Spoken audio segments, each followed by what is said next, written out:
네, 안녕하세요. 갑자기 추워진 11월 첫째 날 월요일 개혁신당 포럼 주경야독에 함께 해주셔서 너무나도 감사합니다. 오늘은 그동안 10월 15일에 발표된 부동산 대책 때문에 시장이 좀 후끈 달아오르는 것 같은데, 오늘은 2025 부동산 시장 진단과 해법이라는 주제로 이야기를 좀 나눠보려고 합니다. 지난번에 저희가 시작할 때 주경야독에 대한 철학을 한번 이야기를 했었는데, 오늘 다시 한번 또 읽고 시작하도록 하겠습니다. 이 자리는 함께 묻고 배우는 자리입니다. 이곳에서는 질문이 먼저이며 누구나 자유롭게 의견을 나눌 수 있습니다. 우리는 정답보다 질문, 논쟁보다 경청이 있는 토론을 소중히 여깁니다. 모두가 동등한 참여자로서 발언에는 위계가 없습니다. 모든 질문은 기록되어 사라지지 않고 다음 논의의 출발점이 됩니다. 우리는 말과 태도로 정치를 바꾸고 민주주의를 만들어갑니다. 이것이 우리가 만들어가려는 새로운 정치 포럼의 모습입니다. 지난번에 저희가 이제 10월 13일 연세대학교 양재진 교수님을 모시고 정부의 권리 책을 토대로 대한민국의 길, 개혁신당의 길이라는 주제로 포럼을 시작하였습니다. 그때 비가 오는 날임에도 불구하고 많은 분들이 함께 해주셨고 또 함께 학습하는 것에 대한 굉장히 긍정적인 의견을 많이 주셨어요. 저희가 부족함에도 불구하고 그렇게 긍정적으로 봐주시고 관심 가져주셔서 너무나도 감사합니다. 오늘 저희가 이제 그동안 많은 관심을 받고 있는 부동산에 대한 이야기를 좀 해보려고 하는데, 시작 전에 저희가 1회 때도 이렇게 원장님께서 인사 말씀 주셨지만 오늘 또 원장님 모시고 우리가 3주 만에 개혁신당 포럼 주경야독을 하는데, 원장님의 인사 말씀 잠깐 한번 또 듣고 시작하도록 하겠습니다. 예, 제가 반갑습니다. 연구원장 김두수입니다. 사실 쌀쌀한 날씨가 시작돼서 이제 본격적으로 겨울이 된 느낌인데, 우리는 배우는 열기를 더 뜨겁게 해가지고 개혁신당이 대한민국의 비전과 정책을 내는 정당이 되었으면 하는 그런 생각에서 이 주경야독을 하고 있습니다. 정치인들이 공부하고 학습하는 게 참 쉽지 않습니다. 직접 가능한 유권자를 만나야 하고 그 짧은 시간이라도 쪼개가지고 또 약속 잡고 이러다 보니까 한국에서는 그런 공부하는 게 어렵지만 저희들은 그런 걸 만들어 보려고 하고 있고, 우리 이제 옆에 김성열 수석 최고위원처럼 이렇게 공부하러 오신 이 자세가 정말 중요합니다. 제가 그런 점에서 박수 한번 쳐드리죠. 제 인사말이 이제 연구원장이다 보니까 제가 먼저 인사했지만 우리 수석 최고위원님의 인사말을 듣겠습니다. 이거 참 사실은 일정이 있어가지고 저도 오래 있지는 못하는데 이렇게 공부하러 왔다고 해주시니까 이거 공부 열심히 한번 해보도록 하겠습니다. 일단 저는 전에 이제 민주연구원에도 있었습니다. 민주당의 민주연구원에도 있었는데요. 그때도 항상 갈망했던 게 뭐냐면, 이 연구원이라는 곳이 어쨌든 정책의 요람이 되어야 되고 정당의 기틀이 돼줘야 되는 곳인데, 어떻게 보면 자기들만의, 즉 의원들만을 위한 공간이 되어버리고 여론조사 위주의 이런 것들을 하다 보니까 정말 정치의 철학이라든가 아니면은 정치에 나아갈 방향에 대한 이야기는 좀 잊고 있던 것이 아닌가라는 아쉬움이 있었거든요. 근데 우리 김두수 원장님 오시더니 딱 바꿔가지고 벌써 이렇게 당원들까지 모아 이렇게 함께 공부할 수 있는 이런 자리를 만들어 간다는 것이 정말 우리 개혁신당만의 이런 진일보한 이런 정치의 모습을 보여드리는 것이 아닌가라고 생각을 하고요. 지금 오시는 그 분들도 하나같이 정말 유명하시고 정말 박학다식한 분들을 모셔가지고 좋은 이야기를 주시고 있는 것으로 저도 알고 있습니다. 그래서 여러분들 귀한 시간 내주신 만큼 또 좋은 이야기 들으시고 앞으로 우리 개혁을 가는 길은 혼자 가긴 굉장히 어렵습니다. 그래서 여러분들도 함께 같이 가주시기를 부탁 말씀 올리도록 하겠습니다. 감사합니다. 너무 귀한 말씀 감사합니다. 김성일 수석 그 최고위원 같은 경우는 아마 지난번에 제가 알기로 너무 오고 싶으셨는데 그때 컨디션이 안 좋아서 이렇게 불가피하게 참석이 어려우셨다고 해요. 이렇게 지금 말씀하시는 거 들어봐도 이 학습에 대한 열의가 얼마나 뜨거운지, 그리고 지난번에 컨디션이 나쁘지 않았으면 얼마나 또 뜨거운 열정으로 학업을 하셨을지, 학습을 하셨을지 이렇게 상상이 됩니다. 오늘 이렇게 와주셔서 너무나도 감사합니다. 저희 신성장경제연구소의 최병천 소장님 모시고 2025 부동산 시장 전망과 해법 이제 이야기를 좀 나눠보려고 하는데요. 그 이야기 나누기 전에 제가 간략하게 그 소장님에 대한 소개 말씀드리겠습니다. 아마 소장님의 자료를 보면 소장님의 이력이나 활동들을 이렇게 잘 알 수가 있는데 저는 소장님의 조금은 더 인간적인 모습으로 좀 소개를 드리려고 해요. 저희 최병선 소장님 같은 경우는 진보 보수, 그러니까 정치 진영에 얽매이지 않고 역발상에 강한 분이시고 고정관념에 얽매이지 않으십니다. 그리고 논리적, 정치공학적으로 사고를 하시고 계세요. 그래서 대화를 나누거나 정책에 대한 이렇게 논의를 할 때 굉장히 흥미로운 관점 그리고 이렇게 많은 인사이트를 얻을 수가 있는 것 같아요. 그래서 오늘 우리 소장님을 모시고 부동산 시장 전망과 해법이라는 주제로 이야기를 나누고 또 이렇게 추후에 질의응답을 할 때 소장님께 많은 질문 그리고 그 질문들을 통해서 소장님으로부터 많은 인사이트를 좀 얻어 가시면 좋을 것 같습니다. 네, 그럼 소장님 여기에 모시고 네. 네. 그러면 잠시만요. 이게 사이즈가 조금 다른데 얘를 전체 크기로 네, 안 되는 방식인가요?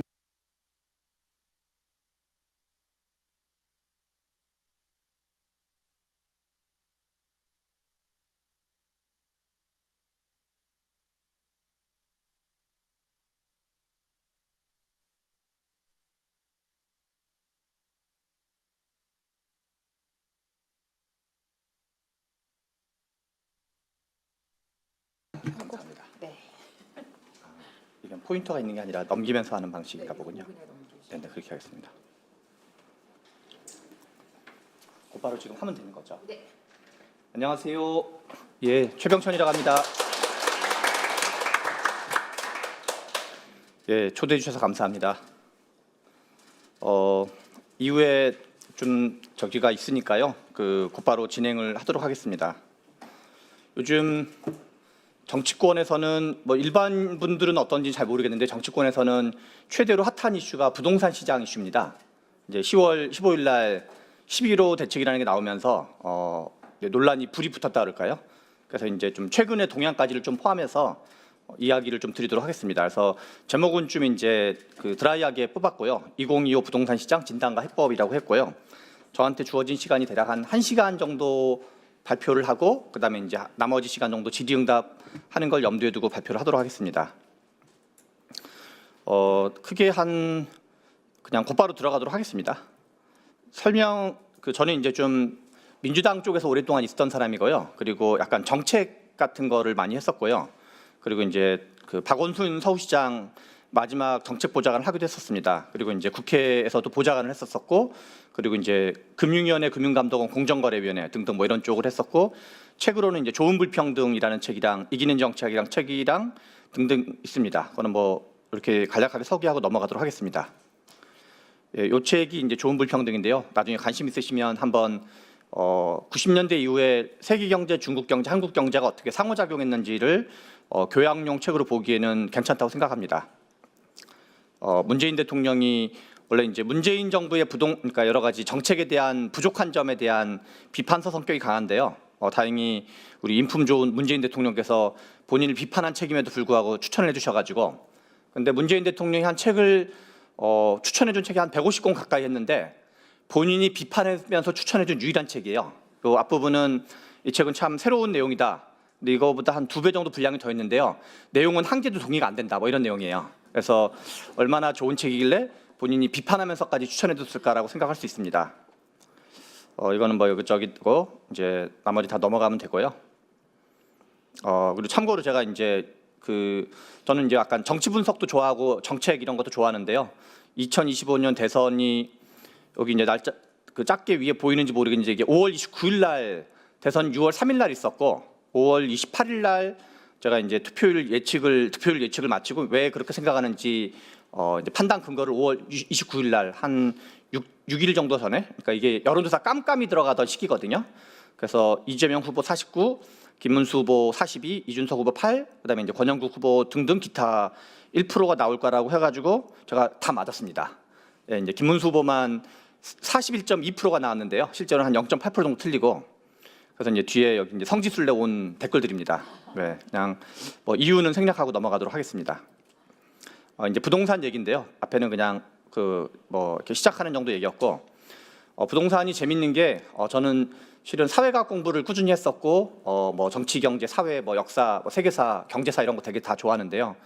이제 부동산 어떤 정책도 되게 좋아해요. 그래서 나중에 뭐 기회 되시면 좋은 불평등이라는 책을 보시면 아시겠지만 좀 기존의 학자들이랑 좀 다른 관점에서 봤는데, 부동산은 제가 보기에는 학문적으로 규명이 덜 된 분야라고 봐야 돼요. 이게 이제 정치권이 하면은 여러 가지 이유 중에 하나는 부동산이라는 여러 가지 어떤 복합적인 것을 잘 못 보는 게 있는데, 근데 부동산은 여기 이제 뭐 투자하시는 거에 관심 있는 분도 있고 또 실제로 사시는 분도 있고 있을 텐데, 부동산 문제 제가 보기엔 첫 출발은 경기 변동론 문제예요. 이 얘기를 좀 드리려고 합니다. 이제 진보 쪽 말고 보수 쪽 학자 중에 박근혜 대통령 시절에 국토교통부 장관을 하셨던 분 중에 서승환이라는 분이 있어요. 이분은 연세대 경제학과 교수를 하셨고 나중에 연세대 총장도 하셨던 분인데, 이분이 2006년도, 지금으로부터 한 20년 전이죠. 20년 전에 노무현 정부를 비판하려고 쓴 책이 있어요. 그 책 제목이 우리 출판사도 삼성경제연구소에서 나온 출판사예요. 책 제목이 부동산과 시장경제라는 제목의 책인데, 여기 이제 박스를 간단하게만 그냥 색깔칠한 것만 읽어보면, 우리나라 부동산 정책을 평가하기 위해 먼저 살펴보아야 할 것은 부동산 경기 변동에 관한 것이다. 뭐 그림 어쩌고에 의하면 토지 시장에도 경기 변동이 있다는 사실을 관찰할 수 있는데, 여차저차해서 토지 경기 변동의 주기는 약 10년 정도임을 알 수 있다. 경기 변동의 경우 확장기는 3, 4년, 그러니까 가격이 3, 4년 동안 확 올라갔다가 수축기는 7, 8년으로 수축기보다 확장기가 약 2배 정도 길다라는 것을 알 수 있다. 그래서 이게 실은 우리가 진보 정부만 집권하면 집값이 뛴다, 이런 게 이제 경험칙으로, 우리가 경험으로 야 노무현 정부 때도 뛰었는데 문재인 정부 때도 떴으니까 이재명 정부 때도 뛰겠네 해서 최근에 실제로 오른 측면도 있어요. 그런 어떤 기대 심리라고 그럴까요? 그러나 이제 거슬러 가면 대략 10년, 12년을 주기로 노무현 정부로부터 한 10년, 12년 전이 노태우 정부였고, 노태우 정부로부터 10년, 12년 전이 그 70년대 말에 또 우리나라 부동산이 장난이 아니게 뛰었었거든요. 대략 한 여기는 이제 70년대 말부터 나와 있는데 78년, 89년 이런 걸 얘기해서 그렇다고 알 수 있고, 그래서 이거는 이제 그 상반기만을 따준 거예요. 나중에 문재인 정부 때는 코로나 유동성까지 겹쳐서 훨씬 더 많이 뛰었는데요. 여기 보시면 상반기만 비추면은 노태우 정부가 훨씬 많이 뛰고, 노무현 정부, 문재인 정부, 노무현 정부도 집권 후반기에 본격적으로 뛰기 시작을 해요. 한 2005년도부터 뛰기 시작해가지고, 이때는 뛰기 전이어가지고, 그래서 이렇게 그러니까 역대 한 대략 한 10년 또는 12년 텀으로 올랐다가 나중에 그 다음 정부가 부동산 가격이 안 뛰는 거는 앞에서 이제 너무 많이 뛰고 가격이 오르면 시간차를 두고 나중에 공급이 이루어져요. 그래서 이제 그 뒤로 공급이 쫙 이루어지는 거죠. 그런 걸 좀 알 수가 있고, 재밌는 거는 여러분들 중에서 이제 그 연세가 보통 한 40대 이상이 되면 자기 집을 가진 분이 또 일정한 정도, 한 반반 정도까지 되는데요. 만약에 우리의 통념 중에 어떤 통념이 있냐면, 야 우리 집이 10억인데 10년째 집값이 그대로야 라는 사람이 있다고 치면, 실제로는 어떻게 되냐면, 만약에 우리가 그 10년째 집값이 그대로라고 치면 우리나라 경제 성장률이 보통 이거는 가정이에요. 경제 성장률이 최근에는 한 2% 정도이긴 한데요. 박근혜 정부 이전까지는 3%, 4%, 5% 정도가 우리나라 성장률이 일반적이었어요. 그래서 편의상 위에 이제 파란색을 보시면 그 파란색 그래프를 보시면 되는데요. 경제 성장률이 3%고 물가가 2%라고 가정하면 합쳐서 5%가 움직이는 거거든요. 그럼 만약에 밑에 우리 집 아파트가 그 노란색이 우리 집 아파트라고 치면, 우리 집 아파트는 10년째 그대로다. 그러면 이게 여기 표시가 있어요. 10년이 지나면 원래 우리 집 아파트는 얼마가 되는 게 정상이냐면 16.3억이 되는 게 정상인 거예요. 앞에서 말씀드린 경제 성장률 3%, 물가 2%를 계산하면, 그리고 12년 아까 8년 동안 수축하고 4년 동안 한꺼번에 팍 올라간다 그랬는데 12년이 지났다고 치면 원래 18억이 돼야지 정상인 거예요. 그래서 부동산 가격은 우리가 보통 그 국토교통부 자료에 의하면 우리나라 국민들이 평균 그 주거 기간, 그러니까 언제마다 이사를 하냐면 11년마다 이사를 한 번씩 한다고 그래요. 평균이. 그러니까 우리가 부동산이라는 거는 이게 뭐 잘게 썰어가지고 어떻게 할 수 있는 게 아니니까 한꺼번에 가격이 한 10년, 11년, 12년 만에 밀렸던 가격이 한꺼번에 반영되는 특성 있는 시장인 거예요. 이 부동산 시장 자체가. 그래서 우리가 그냥 경제 성장률 3%고 물가 2%로 가정하면 10년이 지나면 원래 16.3억이 돼야 하고 12년이 되면 18억이 된다. 근데 집값이 그대로라 가정하면 위에서는 다시 우리 집 가격이 노란색이라고 보시면 10년째 10억 그대로라고 치면 근데 만약에 우리 집이 10년째 10억 그대로다. 그러면 실제 실지 가치는 여기 이제 10년 차를 보시면 6.1억으로 가격이 떨어진 거예요. 그러니까 명목 가격만 그러니까 10억인 거지 실질 가치는 6.1억, 그다음에 12년 차가 되면 5.6억으로 떨어진 거죠. 나머지가 다 변동했으니까. 그래서 부동산 교과서 중에 그 네덜란드에서 1600년경부터 집값이 측정되는 데가 있대요. 그 집이 아예 마침 있는데 1600년경부터 지금까지 집이 그대로 있는 집이에요. 그런데 물가 상승률과 결과적으로 거의 비슷하게 나온다는 거예요.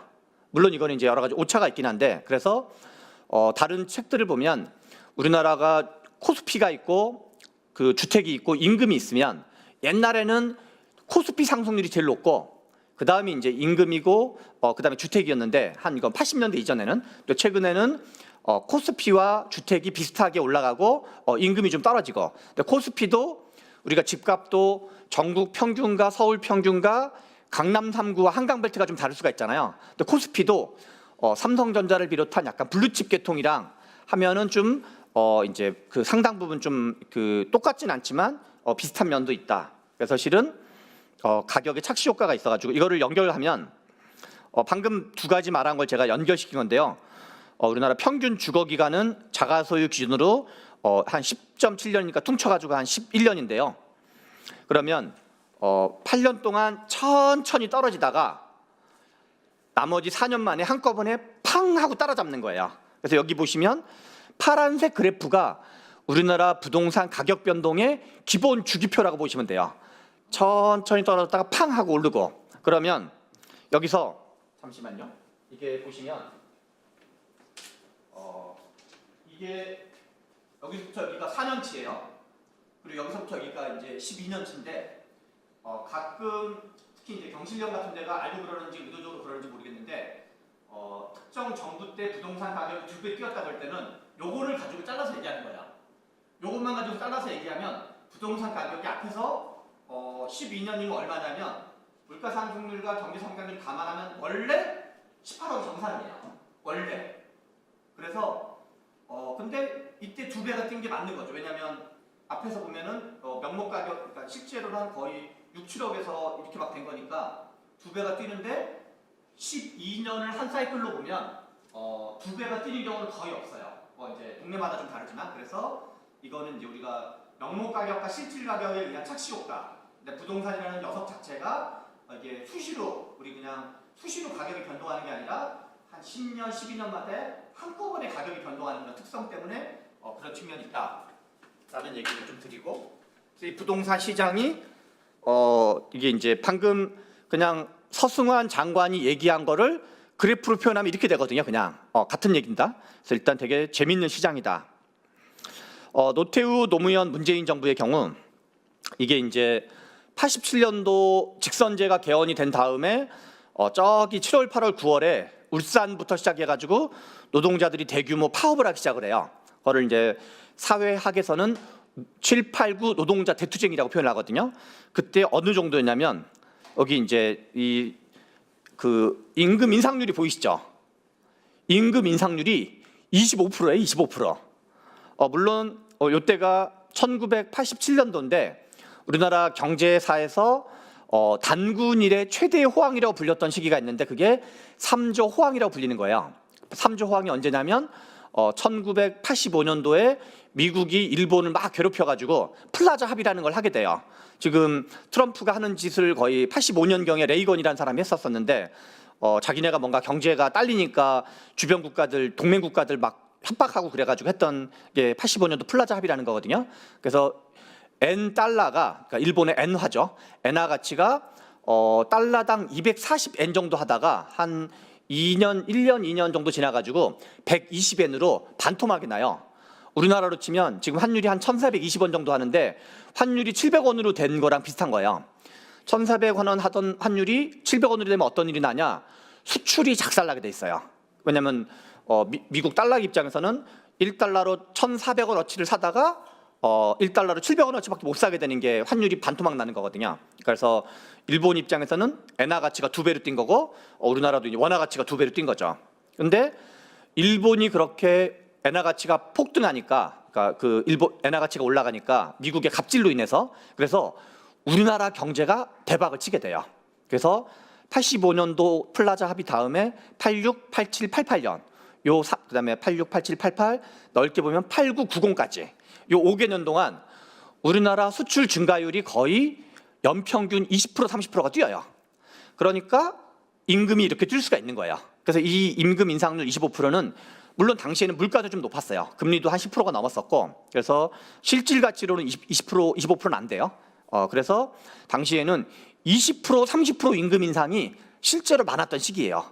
86, 87, 88, 89, 90. 특히 이제 밀렸던 게 87년 노동자 대투쟁 이후에 확 올라오죠. 그래서 방금 말한 이 두 가지 현상, 위에 이제 노태우 정부, 노무현 정부, 문재인 정부를 보면 이때의 부동산 올라갔던 거는 86, 87, 88, 90까지, 그다음에 특히 이제 88 올림픽을 성공적으로 치러가지고요.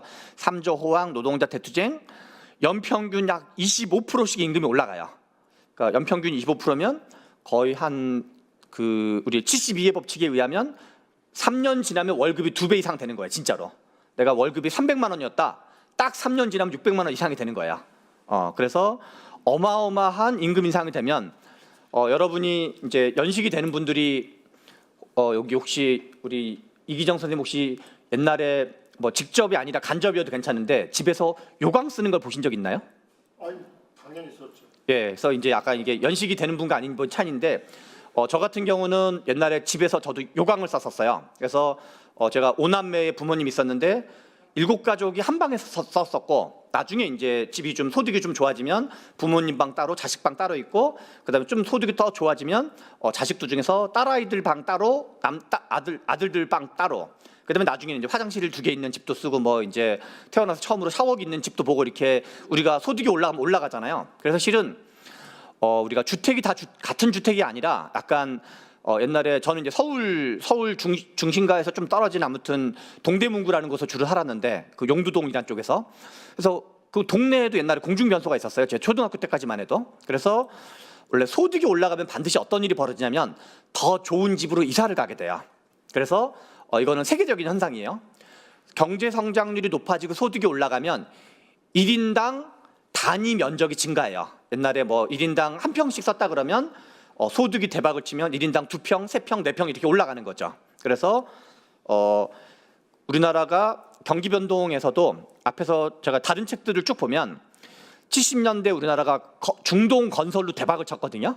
70년대 그 중동에서 오일 달러라 그래가지고 건설 붐이 있는데 정주용 씨 같은 분이 열심히 활약했던 시기에 그때 우리나라 경제 수준에 비해서 돈이 많이 들어온 경우였어요.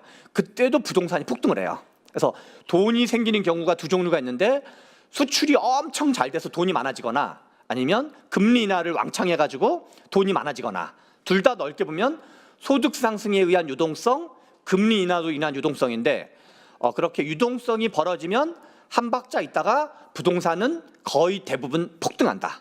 그렇게 그냥. 그래서 여러분이 앞으로 투자하실 때도 우리가 이제 우리나라가 한 대충 지금 80년 정도 해방 이후에 80년 됐으니까 사이클을 한 2번, 3번 겪었거든요.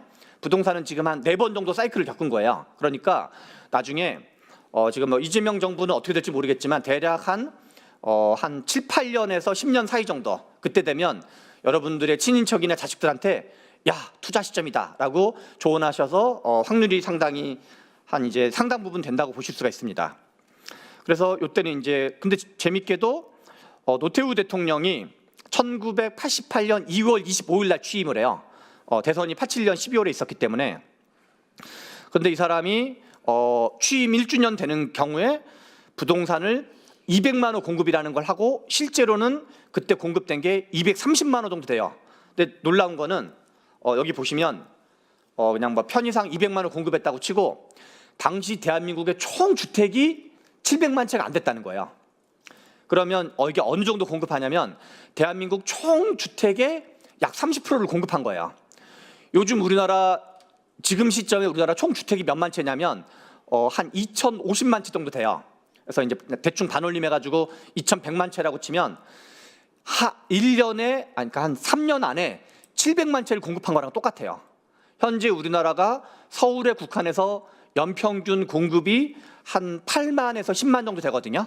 요즘은 더 줄어들고 있긴 한데 보통 최근 한 10년 내지 15년간 서울 기준 서울이 한 대충 전국의 한 4분의 1 또는 5분의 1 정도 된다고 보시면 돼요. 한 5분의 1 정도는 왜냐하면 전체 인구의 한 5분의 1 정도가 서울에 있으니까. 그러니까 이 대한민국 총 주택의 30%를 공급했다는 거는 그냥 지금으로 치면 불가능한 거죠. 근데 그게 어떻게 가능했냐? 당시에는 약간 이제 여전히 군부 독재의 기운이 남아 있어서 이렇게 다른 뭐 레미콘 건설 자재라든 이런 거를 그 다른 데 아예 못 가져가게 국정원도 동원하고 경찰도 동원하고 검찰도 동원해가지고 뭐 그다음에 토지 수용도 강제로 하고 그래서 이제 됐던 거고 노무현 정부는 그 이제 그래서 노태우 정부가 너무너무 부동산이 폭락할 정도로 가격을 많이 공급을 많이 해가지고 김영삼, 김대중 정부 때는 다 가격이 다운돼 있었고 또 이제 외환위기가 나중에 97년 11월 달에 터지죠. 그래서 그런데 이제 97년 외환위기가 온 다음에 DJ 정부가 경기 부양을 하려고 카드 사용을 막 장려하고 그래서 터진 게 신용대란이에요. 신용불량자가 한 600만 명 이상이 나오고 부동산도 규제 완화를 막 해요. 그래서 김대중 정부 말기에 그러니까 시기도 좀 도래했고 거기다가 또 규제 완화를 파격적으로 하니까 그 덤탱이를 노무현 정부가 폭탄을 쓴 거죠. 그래서 그리고 2001년 12월에 중국이 세계무역기구라는 WTO 가입을 하는데 중국이 연평균 경제성장률이 12% 그리고 우리나라가 중국에 대한 한국의 연평균 수출 증가율이 무려 30%예요. 30%. 요 시기가 그래서 우리나라로 치면 어떻게 보면 당군일의 최대의 호황은 수출에 국한시키면 실은 이때예요. 이때랑 3조 호황이 이때가 더 강력한데 그래서 이때 우리나라 뭐 삼성전자를 비롯한 우리나라의 대기업들 뭐 LG, SK, 뭐 현대차 등등이 그 전까지는 국내에서 재벌이라고 욕먹다가 이때 글로벌 대기업으로 점핑을 하는 거죠. 그래서 이때 수출 대기업 노동자들의 소득이 역시 그러니까 연평균 30%씩 올라가니까 한 3년, 4년 지나면 소득이 2배가 되는 거예요. 그래서 그때 벌어진 게 버블 세븐이라는 거예요. 강남 3구, 목동, 분당, 평촌, 용인시 주로는 이제 고학력 그다음에 이제 그 소위 말하는 스카이 대학 언저리에 있는 좋은 대학을 나온 고학력 고소득자들이 많이 몰려 있는 지역이 이제 하고 그리고 2008년 9월 글로벌 금융위기라는 게 터지면서 금리가 이제 경제가 아작이 나면서 수출도 어려워지고 그래서 부동산 가격이 팍 하고 꺾이죠. 그다음에 이제 문재인 정부는 이제 그 박근혜 정부 말기에 또 그 이제 하우스 푸어라든가 그때 뭐 깡통 전세 이런 얘기가 나오면서 그 박근혜 정부가 역시 부동산 규제 완화를 팍팍 해요. 그리고 또 이때 마침 대충 사이클이 또 걸렸어요. 노무현 정부로부터 한 10년, 12년 걸렸으니까. 그래서 문재인 정부가 집권한 2017년, 18년, 19년은 사이클에 걸렸던 거고 20년, 21년, 22년까지는 우리가 코로나가 종료된 게 엔데믹이라고 불렸죠. 제 기억에는 그게 2022년 1분기였어요. 그래서 실제로 부동산이 그 이제 최정점이었던 게 전분기 최고점이 2021년 4분기라고 외우시면 돼요. 그래서 그때 그러니까 최고점을 찍었고 그 뒤로 이제 꺾인 거죠. 거기다가 이제 러시아 우크라이나 전쟁이 2022년 2월 24일 날 터지면서 물가가 폭등을 하기 시작을 해요.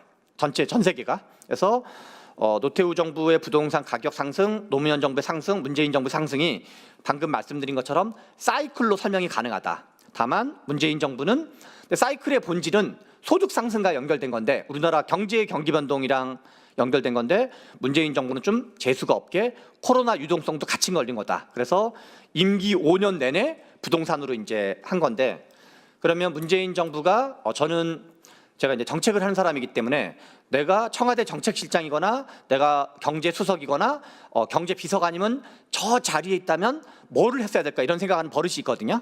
그런 생각을 하는 버릇이 있는데 가격을 잡는다고 호언장담한 게 패착의 핵심인 거예요. 그러니까 사람들이 가격을 잡는다 그랬으면 잡아야지. 그러면 점점 무리한 정책을 쓰는 거고 이제 그렇게 했던 건데 이제 어떻게 보면은 이게 우리가 돈을 많이 풀면 가격만 오르는 게 아니라 노무현 문재인 정부 말기에 우리 이준석 대표가 비트코인 투자해가지고 이제 본인 정치 자금에는 지장이 없다고 어디서 얘기하신 적이 있었는데 비트코인이 됐건 주식이 됐건 다 그때 다 2배 이상 다 번 데가 많았거든요. 그래서 부동산만 뛴 게 아니라 전 세계가 다 뛰었던 거예요, 이 시기에는. 근데 그거를 마치 지금으로 치면 요즘 금값이 엄청 올라가고 있잖아요. 금값 잡겠다고 정부가 온갖 정책 다 쓰는 거랑 비슷하게 어리석은 정책을 쓴 거죠. 그래서 오히려 이제 서민들한테 어떤 공공 임대라든가 아니면 적절한 가격은 하고 그다음에 이제 여러 가지 이제 전세 월세 사는 사람들한테 주거 혜택이라든가 그런 걸 했는데 가격을 금리 인하를 그러면 미국의 패드를 없애버리든가 미국의 연방 준비제도를 없애든가 하지 않으면 잡기는 쉽지 않다. 돈을 막 풀면 가격이 뛰는 거는 너무 당연한 상식이다. 그래서 부동산 폭등의 공통점은 하나는 사이클, 또 하나는 유동성인데 유동성의 종류가 두 종류인데 소득 대박에 의한 유동성, 금리 인하의 유동성 이렇게 이제 설명이 된다. 그다음에 이제 나머지는 좀 문재인 정부만 보면 금리 인하가 2022년 2월 24일 날 러시아 우크라이나 사태가 터졌거든요. 그래서 그때 금리를 왕창 내려요. 왕창 내려가지고 얼만큼 내리냐? 0.25까지 내려요. 이건 미국 금리예요. 그래서 러시아 우크라이나 전쟁이 일단락되고 그다음에 2023년 7월에 그러니까 이 러우 전쟁이 터진 다음에 물가가 너무 뛰니까 금리를 5.5%까지 올려요. 한꺼번에. 그래서 당시에 이제 0.75%씩 올리는 거를 자이언트 스텝이라고 표현을 했거든요. 그거를 4번 하고 총 11회 인상을 해서 2024년 9월부터 이제 금리를 다시 내리기 시작을 해요. 그래서 여기 밑에 이제 가격 안정화 해법만 보시면 노태우 정부의 방법을 지금 다시 쓰는 건 불가능해요. 이거는 약간 독재 정권이나 가능한 거고 우리가 일단 노태우 정부 방식의 공급을 하려면 자유민주주의를 먼저 폐지해야 돼요. 약간 중국식 정치체제를 먼저 도입해야지만 가능한 거기 때문에 그건 바람직하지 않아서 노태우 정부는 그거를 독재적인 부실 공급에 의한 대량 공급. 당시에는 이렇게 재건축 말고 우리 하자보수 이슈가 많아요. 노태우 정부 때 했던 여기 이제 아파트 입주자 대표회의라든가 그런 거 해보신 적 있는지 모르겠지만 노태우 정부 때 만들었던 부동산은 이게 이제 부동산 우리 아파트가 한 30년 40년밖에 작동이 안 된다는 게 이상한 거잖아요. 근데 지금 일산이라든가 1기 신도시는 다 재개발 재건축 이슈가 있거든요. 특히 재건축 이슈가 다 있거든요. 그게 부실 공사를 해서 그래요. 이때 다 대부분이 다 부실 공사를 해가지고 그래서 독재적인 부실 공급, 그다음에 이제 노무현 정부가 부동산이 뛰었고 이명박 정부 초기에 잡히는 거는 글로벌 금융위기, 문재인 정부 때 부동산이 잡히는 건 러우 전쟁, 그다음에 역대급 금리 인상. 그래서 부동산을 잡으려면 전쟁을 일으키거나 독재 정권이 되거나 그다음에 글로벌 금융위기가 터지거나 이런 게 아니면 일정 시점이 지나야지만 잡히지 잡히는 게 생각보다 만만치 않다. 그래서 그거를 잡겠다고 호언장담하면 지금 마치 우리 지금 현재 정부가 누구 정부든 무관하게 금값 잡겠다고 국정 목표를 잡는 거랑 비슷한 거예요. 저는 금값을 반드시 잡겠습니다. 비트코인 가격을 제가 반드시 때려잡겠습니다. 하는 것처럼 이제 좀 아무튼 그런 거죠. 그리고 부동산은 수요 공급이 약간 재밌는데요. 짧게만 말씀드리면 가격이 폭등할 때는 가격을 다운시켜야 되는데 가격을 다운시키는 방법은 논리적으로 3가지밖에 없어요. 수요를 억제하고 공급을 늘려주고 투자에 대한 기대 수익을 낮추는 거예요. 왜냐하면 경제학에서 가격은 원칙적으로 다 수요 공급에 의해서 결정되는 거거든요. 그리고 그래서 노무현 문재인 정부 때 다 수요를 억제하고 공급을 확대하고 기대 수익을 낮추는 정책을 썼어요. 그게 대출을 규제하거나 세금을 때리거나 규제 지역을 지정하거나 2기 신도시를 발표하거나 3기 신도시를 발표하거나 등등등. 그리고 박근혜 윤석열 정부는 가격이 폭락하던 국면이기 때문에 수요를 확대하고 공급을 억제하고 기대 수익을 높이고 그런 이제 근데 가격 상승기를 만나면 어느 정권이나 장난이 아니게 된다. 곤란한 직면에 처하게 된다. 왜냐하면 우리나라 국민들은 또 부동산 가격 오르면 일단 옆집에서 땅 사면 일단 뭔가 이렇게 그 꼭지가 확 돌거든요. 옆집에서 가격이 오르면 그래서 그게 우리가 바이럴이 많이 돼요. 그리고 막 이제 야 내가 월급은 얼마인데 집값이 얼마 올랐단 말이야. 등등등 그런 게 많이 되죠. 그래서 이제 왜 진보 정부는 여러분 언론 보시면 왜 이렇게 자꾸만 공급은 안 쓰고 수요 억제만 하고 자빠졌냐라는 언론 보도가 엄청 많이 나와요. 근데 그거는 왜 그러냐면 우리가 이제 정책 수단을 생각하면 수요 억제 정책 수단은 이번에 한 것처럼 토지거래 허가구역 뭐 그다음에 이제 조정거래지역 투기 과열지구 이런 하나는 지정하는 게 있고 그다음에 또 하나는 대출을 확 조이는 게 있어요. 전 세계에서 부동산 가격을 잡으려고 대출을 조이는 나라도 우리나라 정도만 그렇게 하고 있어요. 딴 나라는 흔치는 않아요. 이거는 이제 우리나라의 뭔가 국민 정서가 연동돼 있는 건데 그래서 결국 대출, 세금, 규제 지역 이 세 가지가 수요를 줄이는 방법인데 이거는 당장 사용 가능하고 부분적인 효과도 나타나요. 그런데 공급은 땅과 연동돼 있기 때문에 부지를 확보하고 인허가 절차를 하고 또 건설사가 들어오고 하면은 지금 당장 의사결정을 해도 특히나 이제 아파트에 대한 게 이슈가 크기 때문에 아파트 공급이 되려면 지금 당장 의사결정을 해도 실제 공급되는 건 빠르면 10년, 늦으면 20년 정도 걸려요. 그러니까 이제 언론에서 왜 공급을 확대하지 않고 수요를 억제하냐라고 공격하는 거는 알고 그런다고 봐야 돼요. 공급은 어차피 지금 결정해도 10년 내지 20년 후기였기 때문에 그리고 부지 확보하려면 지금 서울에는 실은 노는 땅이 없거든요. 다 어딘가 살고 있어요. 그리고 원칙적으로 그 재건축을 이제 우리가 강남 3구 한강벨트를 사람들이 선호하는 건데 한강을 메꾸고 땅으로 메꾸고 거기 짓지 않는 이상 제가 보기엔 비어 있는 데는 그다음 우리 여기 앞에 너섬인가요? 여기 우리 한강에 있는 조그만 섬 있잖아요. 밤섬. 전 가끔 거기 지나가다가 저기도 한 몇 채 정도 집어넣을 수 있을 것 같은데 그런 생각 가끔 하거든요. 거기도 이제 집어넣으면 제가 보기엔 한 1000채에서 한 5000채 사이 정도 집어넣을 수 있지 않을까. 그래서 밤섬에 아파트를 짓겠다. 우리나라는 건설 역량이 뛰어나서 세계적인 건설 역량을 가져서 밤섬에도 충분히 지을 수는 있죠. 근데 이제 이게 국민들로부터 박수 받을지 여부는 잘 모르겠다. 그래서 그러니까 이제 그 어떤 딜레마에 빠지는 거고 그다음에 또 하나는 원래 수요의 법칙이라는 표현이 있는데요. 아마 수요 공급 곡선 얘기할 때 나오는 건데요. 원래 경제학의 상식은 가격이 오르면 우리가 이제 이게 물값인데 이게 지금 한 대략 한 1,000원 약간 안 될 거거든요. 근데 이게 만약에 10,000원으로 뛰었다고 생각해봐요. 우리는 이 구매를 줄이게 되거든요. 이게 1,000원에서 10,000원으로 뛰면 이걸 안 사는데 재밌게도 코스피가 얼마 전에 그 이재명 정부가 집권하기 바로 전날 6월 2일 날 코스피가 2,700이었어요. 근데 지금 4,200을 뚫었거든요.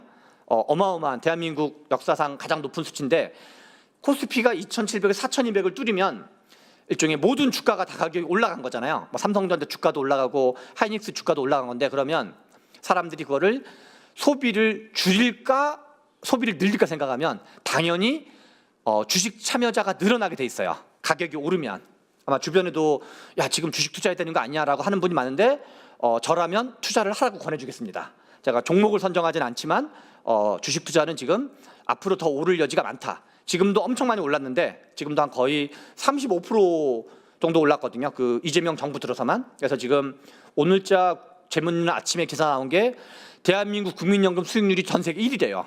원래 이제 우리나라는 그 정도로 수익률이 나오는 나라가 아닌데 그래서 이 자산 시장, 비트코인, 암호화폐, 그다음에 주식, 부동산 이런 자산 시장은 가격이 오르면 실은 수요가 늘어나는 게 일반적이에요.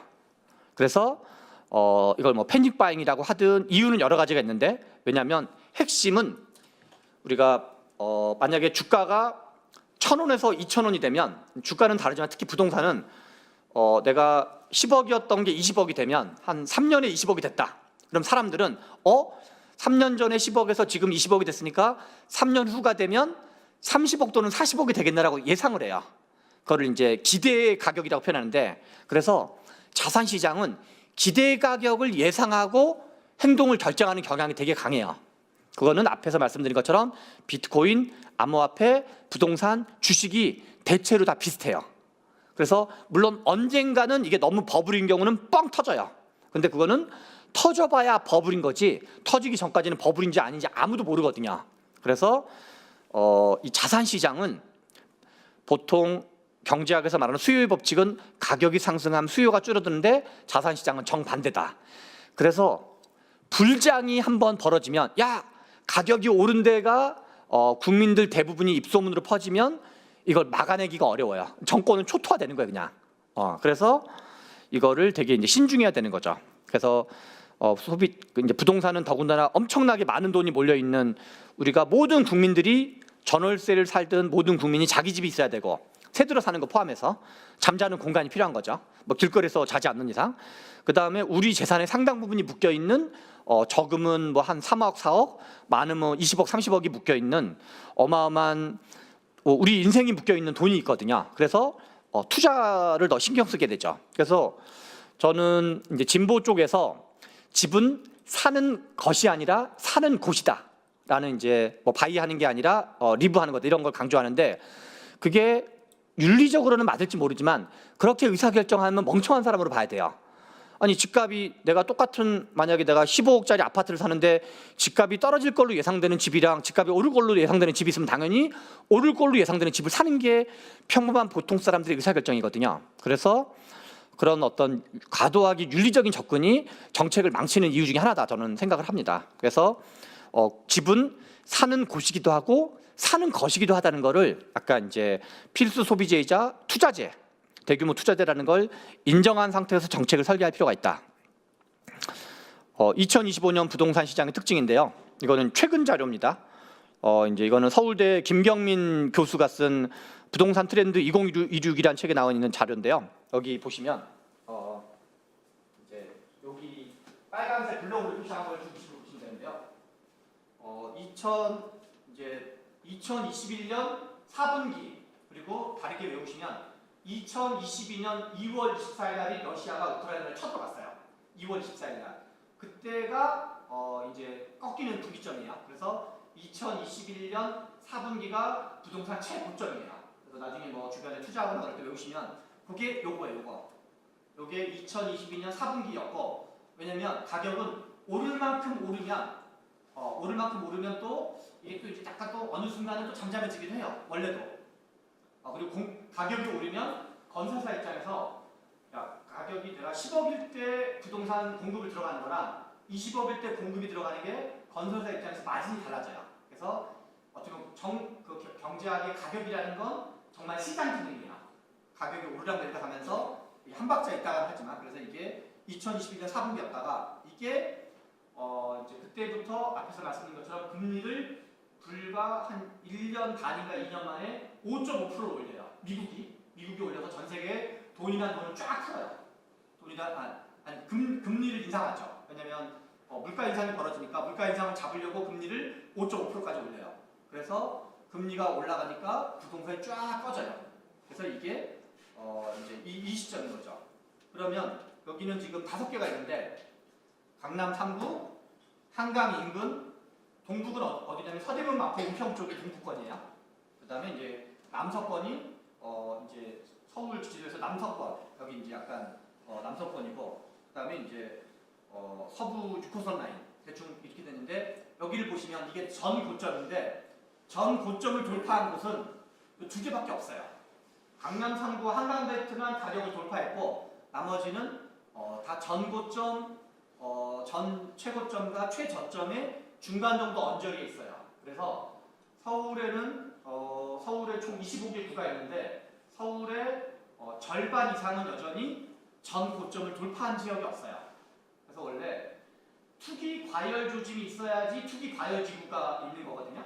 그래서 조정 거래 지역이 있고 그러니까 규제 지역을 할 때 조정 거래 지역, 투기 과열 지구, 투기 지구 이것보다 훨씬 더 너무 심하다고 해서 하는 게 토지거래 허가 지역이에요. 가장 강력한 건데 근데 이 지역은 투기 조짐도 전혀 없다.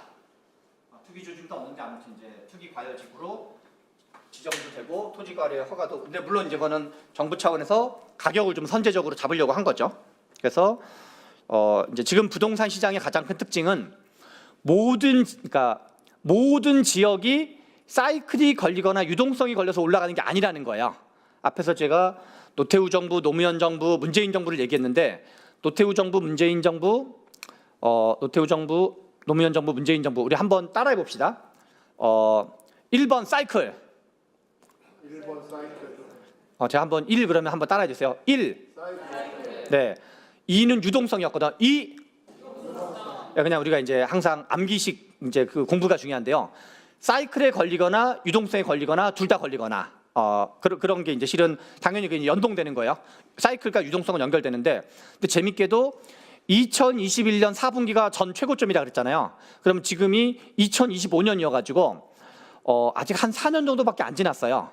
그 4년 정도밖에 안 지나서 지금은 사이클도 안 걸렸고 유동성도 금리 인하 기조가 있긴 하지만 그렇게 어마어마한 대규모 유동성은 아니거든요. 뭐 코로나 위기라든가 뭐 이런 정도의 유동성은 아니기 때문에 글로벌 금융위기 정도의 유동성은 아니기 때문에 그래서 그렇고 이게 이제 앞에서 보여준 것처럼 이건 서울 전역이에요. 가격 상승을 2023년 1월을 최저점으로 잡았는데 2023년 1월과 앞에서 말씀드린 것처럼 2022년 4분기는 거의 비슷하기 때문에 최저점 대비로 비교해도 크게 틀리지 않으세요? 그러니까 최저점 대비로 서울의 12곳은 한 20% 정도 올랐고 여기 이제 보이시는 거가 혹시 김두수 원장님 글씨도 보이세요? 시력이 엄청 훌륭하시군요. 서대문구가 20.3%고 그 위로는 다 이제 그 서대문구부터 위로 서대문, 용산, 동작, 영등포, 광진, 성동, 광동, 강동, 마포, 송파, 양천, 서초, 강남구여서 이걸 한마디로 줄이면 한강벨트다. 개수가 많지만 강남, 상구, 마용성 플러스 한강벨트라고 암기하시면 됩니다. 그래서 강남, 상구, 마용성, 한강벨트 정도만 가격이 그나마 20% 이상 올랐고 근데 전분기로 치면 아직도 그 최고점은 아직 돌파를 못한 거야. 그 2021년 4분기를 돌파를 못한 데가 많아요. 그건 이제 그래서 그리고 나머지 서울 절반 이상은 아직 돌파를 못했다. 그리고 또 하나 재밌는 거는 점점 벌어지는 수도권과 지방의 집값 격차예요. 이게 물론 왔다 갔다 해가지고 반드시 그런 건 아닌데 부동산 가격은 그러니까 아까 전에 사이클이 12년 주기라고 했잖아요. 8년 정도 확 작살났다가 4년 정도 확 올라가는데 그게 그동안 우리가 이게 무슨 경제학적 법칙은 아닌데 경험적으로 그랬던 거야. 언제부터? 70년대 중반부터 지금까지. 70년대 중반부터 지금까지 그렇게 했는데 그러면 서울이 강남 3구가 먼저 오르고 마용성이 오르고 강남이 오르면 나중에 강북이 오르고 강북이 오르면 경기도가 오르고 인천이 오르고 수도권이 오르면 나중에 지방이 올라요. 그래서 약간 시차를 두고 부동산 전문가분들은 키높이를 맞춘다 그래요. 그러니까 서울이 좀 올라가면 한 박자 있다가 지방도 좀 올라가는 시기인 거죠. 키높이를 맞춰서 얼추 비슷하게 올라간다는 거예요. 그래서 여기 보시면 여기가 막 올라가면 이거는 글로벌 금융위기로 인해서 글로벌 금융위기가 터졌을 때요. 그래서 여기가 확 꺼질 때 서울이 꺼지니까 서울 경기가 꺼지니까 지방이 올라가기 시작해요. 일종의 키높이를 맞추기 시작하는 거죠. 그래서 여기가 막 올라가면 한 박자 있다가 이렇게 올라가는 거야. 그래서 이게 그래서 보면 이 조정 대충 비슷하게 올라가요. 그래서 우리가 하도 양극화가 심하다, 불평등이 심하다 그러니까 모든 게 그런데 부동산은 그동안 안 그랬어요. 그러니까 임금 불평등은 한 90년대 중반부터 이기고 근데 부동산은 거의 한 10년에서 15년 정도 비슷하게 움직였어요. 그런데 여기 지금부터 격차가 팍팍팍팍팍 벌어지기 시작해요. 이렇게. 그래서 이 부동산의 양극화는 최근 현상이에요. 최근 현상. 그 얘기를 이제 좀 드리려고 그래요. 그게 그리고 실은 지금 정부의 정책 미스랑도 연결되는데요. 그러니까 네모난 데가 일부러 제가 이렇게 비슷한 적이 있다라는 걸 보여주려고 네모난 걸 친 거고 실은 왕창 벌어졌다라는 게 관심 포인트예요. 그래서 지금 현재 대한민국 부동산 시장의 가장 중요한 특징은 똘똘한 한 채라는 키워드예요. 그래서 똘똘한 한 채는 이제 좀 빨리 읽으면 부동산이 그동안 10년, 12년 사이클로 움직였는데 지금은 그 사이클이 아니었다. 현재 국면은 우리 유동성도 그 정도로 강력하진 않았다. 그리고 정고점을 넘은 곳은 강남 3구 마영사 한강벨트 인근이었다. 전국적으로 확대될 가능성이 높지 않았다. 그리고 똘똘한 한 채가 강력해졌다. 그리고 같은 말의 다른 표현인데 서울과 지방의 격차가 확대되고 있다. 그래서 문재인 정부나 노무현 정부나 노태우 정부 때는 수도권과 지방이 다 올랐다. 약간의 시차를 두고 지금은 오르는 것만 오르고 있다. 그리고 그거는 똘똘한 한 채는 왜 생기냐? 크게 두 가지 때문에 생기는 거예요. 이거는 우리 마강래 교수님의 책에서 갖고 온 건데 위에가 수도권이에요. 이게 수도권이에요. 이렇게 가다가 얘가 다시 이렇게 올라가요. 그리고 얘가 지방이에요. 지방. 아니다. 얘가 수도권이에요. 얘가 수도권. 지방이 그 지역의 우리 GDP 같은 거예요. 지역 GRDP라 그래가지고 수도권은 잘 먹고 잘 살고 지방은 좀 어려워져요. 그게 언제 이제 그 80년대 아니 이게 아무튼 수도권과 지방이 올라오고 이때가 이게 지방이에요. 수도권 비중이 줄어들고 지방 비중이 올라가요. 요 앞에는 또 다르긴 한데요. 60년대, 70년대는 수도권 비중이 올라가고 다시 수도권 비중이 떨어지고 지방 비중이 올라가요. 이때가 우리나라 불평등이 줄어드는 시기예요. 이때가 그리고 부산, 울산, 경남 지역이나 대구, 경북에 제조업이 활성화되던 시기예요. 70년대, 80년대 지방의 중소기업이나 부품업체들이 올라오면서 그래서 요 기간 동안은 지방과 수도권이 비슷하게 움직여요. 또 재밌게도. 그런데 여기가 이제 수도권인데 수도권이 확 올라가고 지방이 확 떨어져요. 대략 한 2015년. 그래서 90년대 중반부터 2015년까지 이거는 이제 제가 쓴 좋은 불평등이라는 책이 있는데 중국 수출 대박기랑 연동된 거예요. 이게 우리나라가 중국이랑 수교를 맺은 게 92년도에 수교를 맺거든요. 그리고 우리나라가 중국에 수출을 어마어마하게 많이 하는데 얼마큼 많이 먹냐면 92년부터 대한민국 총 수출의 거의 90%가 흑자액의 90%가 중국이었어요. 그러니까 나머지 나라에 적자 버는 거를 중국에서 다 많이 하는 거죠. 그래서 근데 뭐를 주로 팔아먹었냐? 부품을 팔아먹었어요. 부품. 그거를 중간재라고 표현하거든요. 중간을 많이 팔아먹다가 이제 중국도 경제가 좀 올라오니까 자기네가 중간재를 국산품으로 만들기 시작해요. 그걸 이제 중간재 국산화라 그래가지고 그거가 제조 2025라는 건데 그 이후부터 이제 중국한테 우리가 수출을 못하게 되고 수출 비중이 확 줄어들어요. 근데 지금은 점점 적자국으로 바뀌고 있어요. 우리가 중국한테 수출하는 것보다 중국이 우리한테 수출하는 게 많아지고 있어요. 그래서 이때는 이제 중국과 경쟁하는 거 점점 망하는 거고 중국보다 한 단계 위에 있는 거, 뭐 2차 전지라든가 반도체라든가 자동차 중에서 약간 고급 자동차라든가 이런 거 중심으로 경제가 바뀌게 돼요. 그래서 한국 경제는 이게 실은 다 결국은 일자리 산업이랑 부동산도 연동되는 건데 한국 경제는 크게는 수도권 경제와 영남권 경제가 있던 거예요. 영남은 부울경이 있고 옛날에는 이제 대구 경북도 있던 거죠. 대구 경북은 경공업 중심, 부울경은 중화공업 중심. 그런데 이렇게 막 대박을 치다가 이제 점점점 중국의 경제 구조가 바뀌면서 중국의 경제 구조가 바뀌니까 우리나라 경제 구조도 바뀌었고 그래서 이제 부울경 경제가 점점 부산, 울산, 경남을 줄여서 부울경이라 표현하는데요. 부산, 울산, 경남의 경제가 점점 어려워지고 있어요. 그래서 거기가 청년 신규 일자리가 과거보다 적어지고 있고 그러니까 수도권으로 청년들이 올라오는 거야. 그래서 이게 세계 경제랑 연동돼서 작동하는 게 있는데 우리나라 제조업의 최전성기는 중국 수출 대박기인 92년부터 2015년기랑 연동돼 있고 이제 그건 중국의 부품 국산화랑 연동돼서 영남권 경제가 점점점 어려워지니까 수도권으로 더 몰리고 있는 거예요. 두 번째, 이건 이제 문재인 정부나 진보 정부가 노무현 정부는 이 정도는 안 했는데 문재인 정부부터 다주택자는 악마 같은 존재다. 다주택은 때려잡아야 된다. 다주택이 투기의 원인이다. 그래서 다주택을 엄청나게 강력하게 규제를 하기 시작을 해요. 그래서 다주택자에 대한 엄청난 불이익과 1주택에 대한 여러 가지 세제 혜택을 쓰니까 한마디로 말해서 지방 세채 30억 있는 사람과 서울 한 채 50억 있는 사람 중에서 세금을 때려 맞는 게 지방 세채 30억의 세금을 5배, 10배 더 때려 맞아요. 실제로 과장이 아니라 5배, 10배 더 때려 맞아요. 그래서 지방 세채 30억 있는 사람들이 야 내가 무슨 죄를 졌다고 이렇게 세금을 많이 때려받냐 그래서 그거를 처분하기 시작을 해요. 그래서 다 지방 다주택을 처분하고 서울에 있는 똘똘한 한 채를 구입하기 시작을 해요. 그래서 지금 과거에는 그 지방에 있는 사람이 그러니까 이 서울에 집가 사는 사람이 이게 수치로 파악이 되는데 한 10몇 프로가 지방 유입자였는데 지금은 한 25% 가까이가 지방 유입자거든요.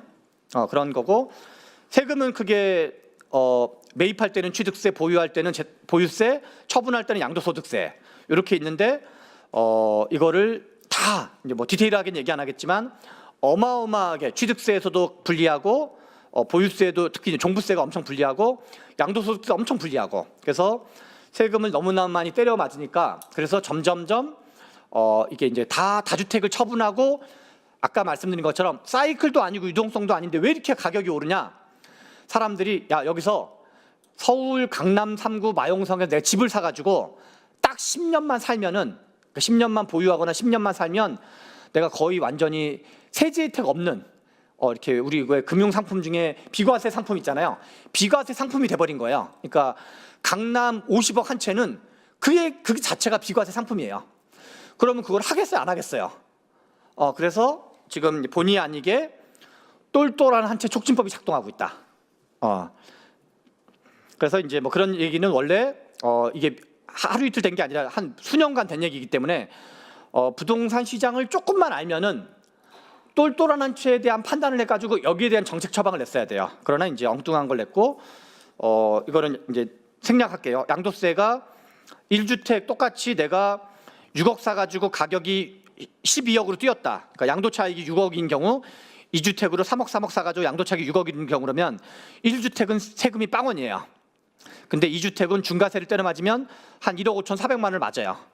요거는 점잖은 거고 가격이 비싼 거는 더 심해요. 더. 그러니까 뭐 3억, 4억, 5억씩 차이가 나는 거죠. 양도세만. 그리고 종부세도 장난 아니에요. 종부세, 취득세도.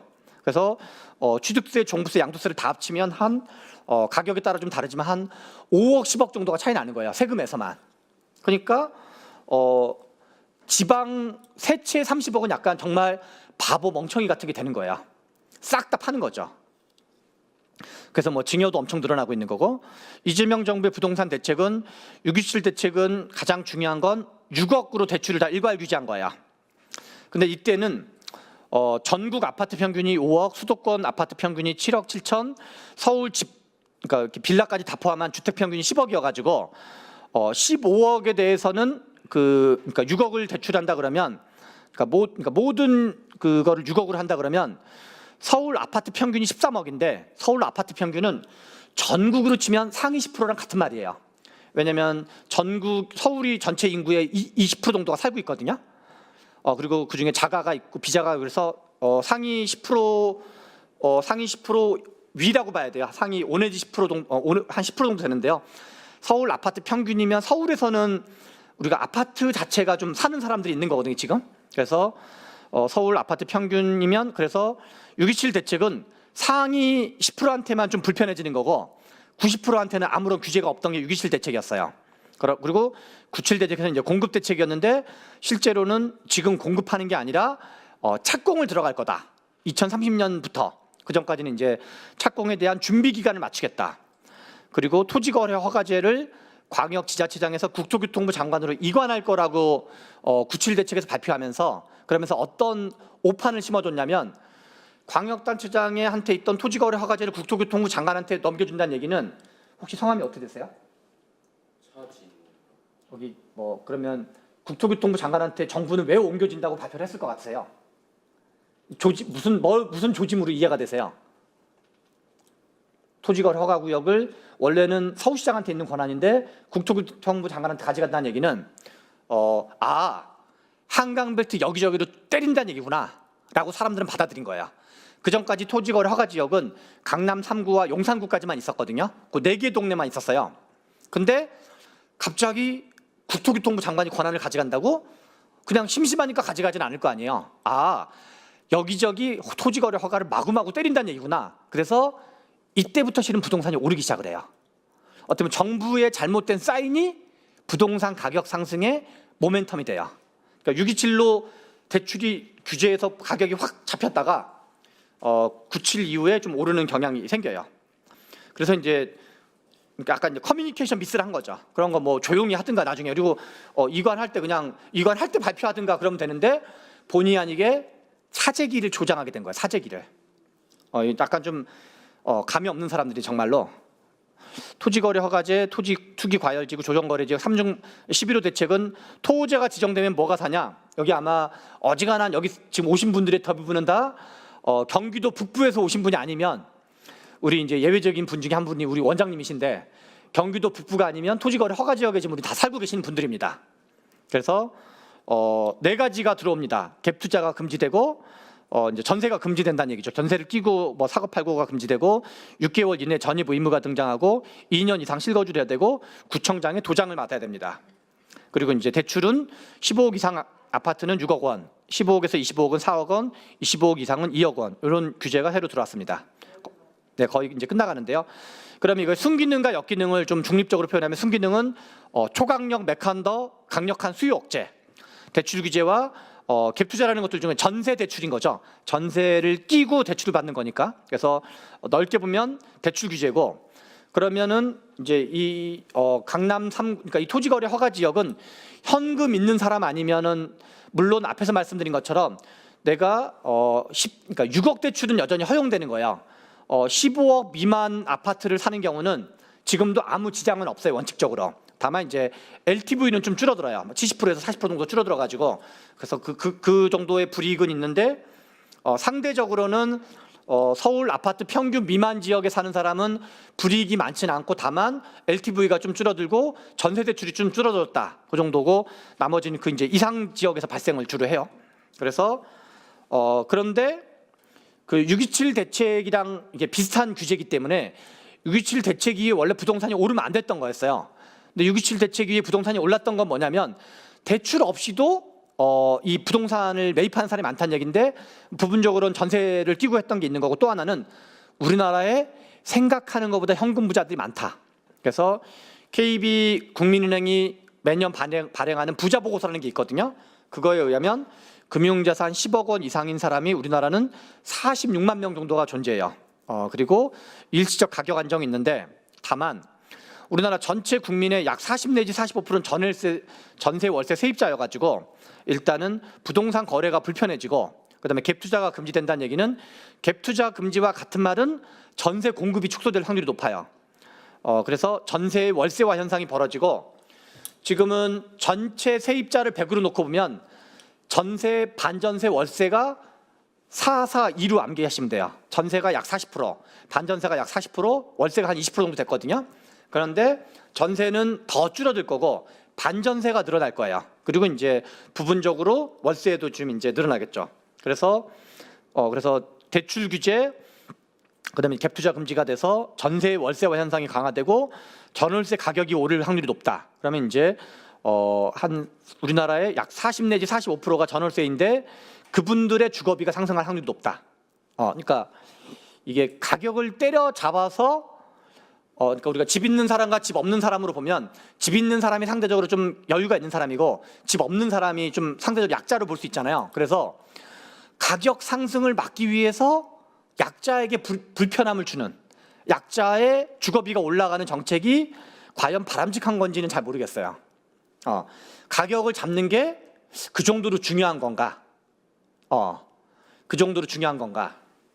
그리고 가격 상승은 앞에서 말씀드린 거, 가격 상승의 중요한 원인 중에 하나는 똘똘한 한 채 때문인 거고, 똘똘한 한 채의 원인은 다주택자에 대한 과도한 규제 때문에 그래요.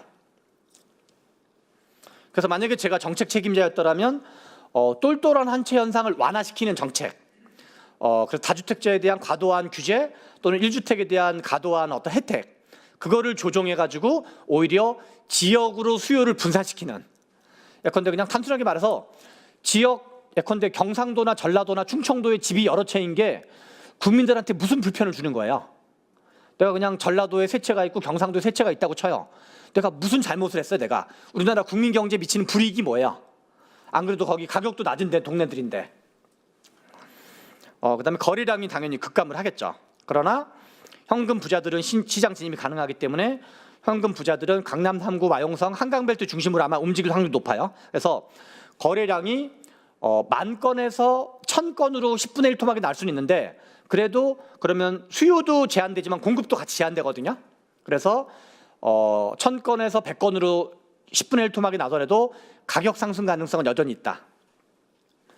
그리고 이제 아파트 평균이 15억이라고 그랬는데 이게 대략 한 상위 10% 내지 15%인데 전국적으로 치면 그래요. 서울은 한 상위 25% 정도 되는 거고 서울 기준으로 보면. 근데 그 중에 이제 좀 좋은 대학 나온 맞벌이 부부, 좋은 대학 나온 고소득자, 그러니까 예컨대 약간 국회 보좌관 부부 같은 사람이 전형적이에요. 국회 보좌관 부부면은 한 대충 그 국회면 한 월급이 실수령액으로 450 정도 되거든요. 한 세전으로 한 9천에서 1억 정도 되는데 국회 보좌관 정도 하면 4급 보좌관 정도 하면 그래서 둘 다 보좌관이다. 그러면 이제 그 사람들은 요거에 타겟팅을 맞게 되죠. 국회 보좌관 부부 정도이거나 아니면 이제 뭐 이렇게 민주노총 사업장이거나 그런 사람도 한 상위 10%에 해당하기 때문에 그래서 이제 서민층 말고 중산층이 상향이동. 그러니까 나는 소득은 있지만 집은 없는 사람이 있을 수가 있잖아요. 그런 사람이 집 사기는 좀 불편해질 가능성이 있다. 그래서 그런 거에 진입 장벽이 있을 수 있다. 그리고 이제 마무리를 좀 하면 앞으로는 물량도 확 줄어들 거다. 이건 입주 기준인데요. 입주가 우리나라가 2010년부터 최근까지 대략 연평균 서울 아파트가 33,000세대 정도가 공급이 됐는데 26년, 27년, 28년, 29년에 18,000, 8,000, 5,000, 1,000세대로 확 줄어들어요. 그래서 3분의 1 토막, 4분의 1 토막, 5분의 1 토막으로 확 줄어들고 있다 지금. 입주 물량이 지금 절벽이고 그다음에 이제 앞에 거는 아파트만 보여줬는데 지금 이거는 아파트와 빌라를 합쳐서 공사를 개시하는 착공 물량. 착공 물량인데 착공 물량도 그동안은 8만 세대 정도가 합쳐서 공급이 됐는데 서울 기준으로 최근 몇 년간 23년, 24년, 25년 전세 사기 사건, 빌라 전세 사기 사건 이후에 빌라에 대한 불신이 엄청 커져서 대한민국 서울 전체 주택의 약 30%, 한 25% 정도가 빌라거든요. 그래서 그 지금 25% 분야가 초토화되고 있는 거예요. 빌라 문제가. 그래서 지금 빌라 문제가 있고 그래서 이걸 보여주면 서울 거주 기준 빌라가 그러니까 아파트가 45%, 비아파트가 55%인데 지금 이제 이번에 모든 정부 규제는 아파트 중심이긴 해요. 이번에 11호도 그렇고 627도 그렇고. 근데 지금 서민들 입장에서는 이제 비아파트 문제를 어떻게 할 거냐. 그래서 빌라가 불신이 생겼는데 이걸 어떻게 할 건지. 그래서 지금 수요에서는 불신이 생겼고 공급에서는 가격이 너무 많이 뛰어가지고 그 비용 상승 때문에 그러나 빌라가 서민층의 주거 형태고 단기에 비교적 그러니까 앞에 말씀드린 것처럼 대규모 아파트 단지는 공사하기가 엄청 힘들어요. 그러나 이런 이제 빌라 같은 거는 착공만 들어가면 1년에서 1년 반이면 끝나요. 공사가. 착공을 좀 단축시킬 수 있으면 그러면 정권이 의지를 가지고 하면 한 2, 3년 안에 일정한 정도 공급이 가능할 수 있거든요. 이러저런 규제 완화라든가 등등을 하면. 그래서 이제 저는 뭐 이거 말고도 여러 가지 얘기가 있는데 아무튼 이런 게 있다. 그래서 마무리인데요. 몇 가지 쟁점. 진보 정부가 되면 부동산이 폭등하는가? 꼭 그런 건 아니다. 박정희 노태우 정부도 엄청 폭등했다. 박정희 노태우 정부가 진보 정부였던 건 아니잖아요. 그래서 보수 정부 때도 폭등했고 진보 정부 때도 폭등했다. 진보 정부는 왜 공급보다 수요 억제에 집중하는가? 원래 공급은 특히나 아파트 대규모 단지는 지금 의사결정을 해도 빠르면 10년, 늦으면 20년 정도 걸린다. 그리고 실은 보수 언론도 그걸 다 알고 공격하는 걸로 봐야 돼요. 너 불가능한 걸 빨리 해. 미션 임파서블, 탐 크루즈처럼 살아. 이런 걸 계속 요구하는 거죠. 그래서 진보 정부는 탐 크루즈가 아니다. 부동산 가격 상승을 막을 수 있나? 그러면서 이제 진보 지식인들 일부가 부동산 버블이 심하기 때문에 언젠 가격 하락을 만들어야 된다라고 말하는 건 진보적인 아무 말 대잔치다. 세상 물정 모르고 인생을 편하게 사시는 분들이다. 부동산 가격 상승 때문에 진보 정부가 정권을 빼앗겼나? 그러나 이 말이 맞으려면 서울 주변 지역, 예컨대 강남 3구 그러니까 우리가 부동산 서울에서 부동산 서열을 나눠보면 강남 3구 A급, 그러니까 1등급, 마용성 2등급, 한강벨트 3등급, 그다음 한강벨트 후방 지역에 있는 서대문 은평 같은 데가 4등급, 그다음에 저기 끄트머리에 있는 노원, 도봉, 강북, 노도강이라 불리는 거랑 금관구, 금천, 관악, 구로 이게 이제 북쪽 끄트머리와 남쪽 끄트머리가 노도강과 금관구인데 그러면 부동산 가격 상승 때문에 정권을 빼앗겼다는 말이 팩트라면 외곽 지역이 더 속된 말로 야마가 돌아야 돼요. 외곽 지역이 표가 이동했어야 되거든요. 그러나 외곽 지역은 민주당의 압도적인 지지였어요. 지난 대선을 보면. 그리고 또 하나는 주택 구매 중심 구매 연령층은 30대 중반부터 50대 중반까지가 주택의 중심적인 구매 연령층이에요. 집을 사는 사람들. 이 사람들이 꼭지가 돌았어야 되는데 이 사람들도 민주당의 가장 강력한 지지 기반이에요. 그래서 이 표를 보면 위의 표는 이제 제가 민주당 사람들한테 지금 의원들한테 얘기하는 여기가 한강벨트예요. 여기가 요렇게가 우리나라가 한강이에요. 이렇게가 한강이죠. 이게 총선 때 동별 데이터인데 파란색이 민주당을 더 많이 찍은데요. 특히 국민의힘보다. 그래서 근데 22년 대선에서는 이게 뭔가 빨간색이 더 많아졌어. 딱 봐도 여기가 파란색이 많다가 빨간색이 많아졌는데 그러면 어디가 표가 변동했는가? 파란색이었던 지역에서 빨간색인 지역으로 바뀐 데가 어디냐? 보면은 요 지역이 주로 한강벨트예요. 여기가 한강벨트거든요. 여기가. 그래서 이 한강벨트가 뭐냐? 종부세 벨트예요. 가격 상승 때문에 만약에 표가 이동했으면 여기가 끝이가 돌아야 돼요. 여기가 외곽 지역, 그다음에 여기 금관구 여기가 제일 싼 데거든요. 여기는 여전히 민주당 지지가 훨씬 더 많아요. 그래서 실은 민주당 국회의원들이 부동산 가격을 잡으려고 종부세를 왕창 올렸는데 실제 페이는 부동산 가격 상승 때문에 진 게 아니라 종부세 때문에 진 거예요. 그러니까 멍청한 짓을 한 거죠. 멍청한 짓을. 제가 그 얘기를 막 해가지고 국회의원들 사이에서 엄청 많이 회자가 되고 있습니다. 그리고 이거는 이게 거의 마지막 페이지인데 이게 윤석열 대통령 득표율이에요. 서울이 총 25개인데 여기가 그냥 부동산 가격 변동, 한강벨트, 종부세랑 그냥 같은 말이에요. 그래서 종부세를 많이 때려맞은 데가 윤석열 대통령을 많이 찍었다. 그래서 제가 이제 종부세를 제가 이제 민주당 안에서 의원들 만나고 그러면 종부세는 정권 교체 촉진세였다. 그리고 한강벨트 초토화세다. 그래서 하고 싶으면 해라. 어차피 저는 종부세 대상자가 아니기 때문에 저의 개인적 이해관계는 아무 관계없습니다. 감사합니다.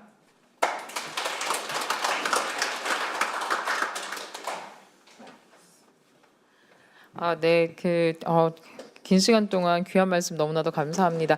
이제 그 자리에 앉으시고 궁금하신 내용들 질의하시면 될 것 같은데요.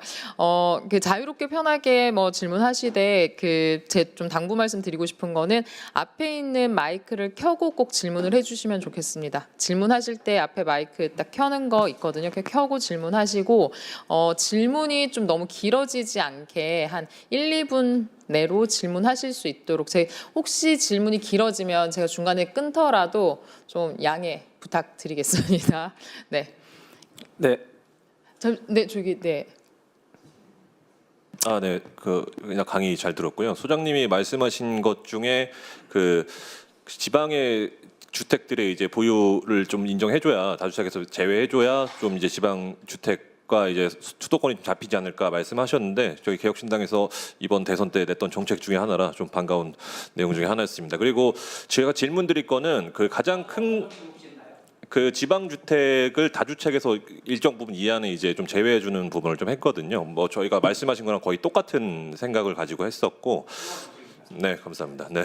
그래서 저희가 지금 제가 궁금했던 부분 중에 하나는 지금 집값 관련을 거의 사이클론으로 이제 말씀을 하셨는데 사이클론이 이제 노태우 정부, 박정희 정부 때부터 이제 쭉 와서 이제 문재인 노무현까지 왔다고 설명을 해주셨는데 노태우, 박정희 정부 때는 사실 임금도 오르고 GDP도 오르고 집값도 오르고 이게 여러 가지가 다 맞물려서 올랐었을 때 같은데 문재인 정부 때부터는 집값이 이제 최대의 자산이 됐지만 임금은 이제 불평등이 좀 심해졌고 여러 가지가 좀 이제 이전까지의 상황과는 조금 달랐던 것 같습니다. 그래서 그러니까 이전까지 상황과 조금 달랐던 부분을 단순히 사이클론으로 치환하는 게 좀 가능한지 좀 여부와 문재인 정부를 물어보는 건가요? 이재명 정부를 물어보는 건가요? 이재명 정부는 아직은 좀 효과가 아직은 조금 사이클이 아니라고 아까 예, 그래서 문재인 정부를 말씀드리는 건데요. 그때 폭등이 이제 유동성이랑 사이클론이 두 개 겹쳐서 이제 가능하다고 말씀하셨는데 아까 보여주신 자료에 보면 2018년부터는 이제 좀 서울과 지방의 지방과 서울의 이제 격차가 많이 커지고 있다. 그래서 전체적인 가격이 오르는 게 아니라 서울은 수도권은 오르되 지방은 조금 많이 안 오르고 있다. 이게 달라지고 있다고 하는데 이거를 전체 집값이 오르는 사이클론이랑 좀 겹쳐서 얘기할 수 있는지 좀 이게 조금 궁금합니다. 이 부분이. 그리고 하나 더 짧게 말씀드리자면 그 집값이 오르는 거를 사이클론으로 다 치환하게 되면 그 정부의 정책들에 대한 비판들을 좀 하기가 좀 어려운 부분이 좀 정치적으로 있을 것 같은데요. 이게 오른 게 우리 정부 잘못이 아니라 사이클론 때문에 어쩔 수 없다라고 말해볼 수 있을 것 같은데 이 부분에 대해서는 좀 정치적으로 어떻게 생각하시는지 좀 두 가지가 좀 궁금합니다. 그러니까 네, 저도 질문. 네, 잠시만요. 근데 그 하실 때 소장님 나중에 마이크 좀 켜고 답변 부탁드립니다. 네, 질문. 네, 저도 저 뒤에 하고 하시겠습니다. 네. 저도 연결된 질문이어가지고요. 일단은 그 질문 드리기 전에 그 강의 내용이 너무 좋아서 저도 공감되는 내용이 많았고 좋은 강의 다시 한번 감사드린다는 말씀드리고요. 그리고 제가 건설회사 출신이라 한 가지 좀 꼭 말씀드리고 싶은 게 그 재건축 재개발은 부실공사 때문이 아니라 사실은 그 안에 있는 설비 배관이 금속재라서 내구 연한이 30년입니다. 네, 이거 한마디 드리고 싶었고 그 일단은 그 지금 제가 유튜브 방송에서도 한번 얘기를 한 적이 있는데 지금 웬만한 그 패널들이나 정책을 보면 수요하고 공급에 좀 초점이 맞춰져 있는 것 같아요. 근데 수요가 부족해서 공급이 부족해서 집값이 오른다라는 얘기에 저는 좀 공감하기가 어려운 게 지금 말씀하신 부분에 이제 지방 집값 얘기를 하셨지만 사실 지방에 가면 지금 미분양 단지가 굉장히 많이 있거든요. 근데 미분양 단지가 공급이 부족하면 도대체 왜 있냐라는 질문을 제가 한번 던진 적이 있어요. 그러니까 지금 문제는 수요가 공급보다 많다가 아니라 특정 지역에 수요가 쏠려 있다가 문제인 것 같은데 그 강의 내용 중에도 보시면 이제 문재인 정부에서 똘똘한 한 채 정책을 하다 보니까 이제 수요가 서울로 좀 몰렸다라는 말씀을 하셨고요. 그래서 제가 생각하는 앞으로의 부동산 정책의 방향은 사실 이 수요가 지방으로 쏠리게끔 하는 게 제일 중요하다라고 생각을 하거든요. 그래서 이제 지금 뭐 공급을 어떻게 한다, 뭐 수요를 억제하겠다 이런 것보다는 시간이 좀 오래 걸리더라도 지금 정부가 혜택은 못 받더라도 사실 진정으로 나라와 국민을 위한다면 이제 지방 활성화 정책을 우선으로 해서 부동산을 잡으려고 하는 게 중요하지 않나라는 생각을 합니다. 저는 그렇게 생각하는데 어떻게 생각하시는지 궁금합니다. 예, 그래서 연결된 질문이어가지고 예.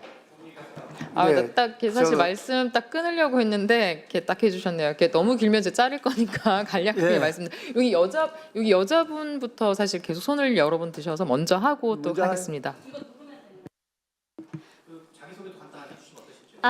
예, 안녕하세요. 저는 저번 예, 죄송합니다.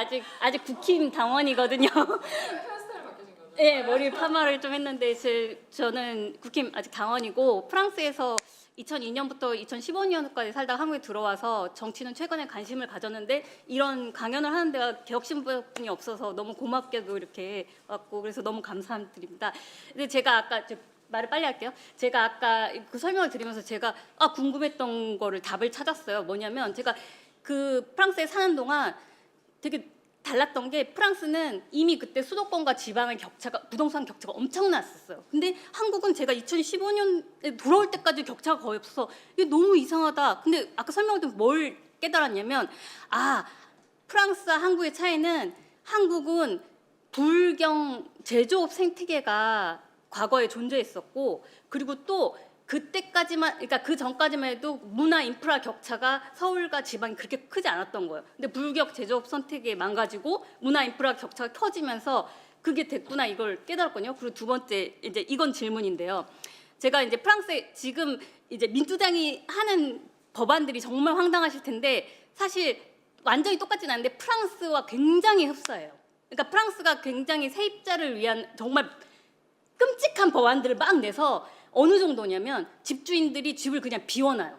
너무 어려워서. 그러니까 세입자들이 월세를 구하려면 막 경쟁을 해. 모든 정보를 저 좀 뽑아줘, 저 좀 뽑아서 거의 그런 식으로 경쟁을 해야만 겨우 월세. 그러니까 네, 그게 이제 곧 마무리 할 텐데 죄송합니다. 네. 그래서 저는 한국의 전세 조조가 되게 좋다고 생각을 했거든요. 왜냐하면 모든 사람이 이렇게 임대를 하고 세입자가 네, 되면서 5초 후에 마무리하겠습니다. 그랬는데 최근에 어떤 분의 말을 들었는데 한국의 전세조 때문에 목돈이 주식으로 안 가고 전세로 바뀌는 바람에 이제 그게 문제다. 그래서 네. 전세조를 없애야 된다고. 그래서 네. 그걸 어떻게 생각하시는지. 네.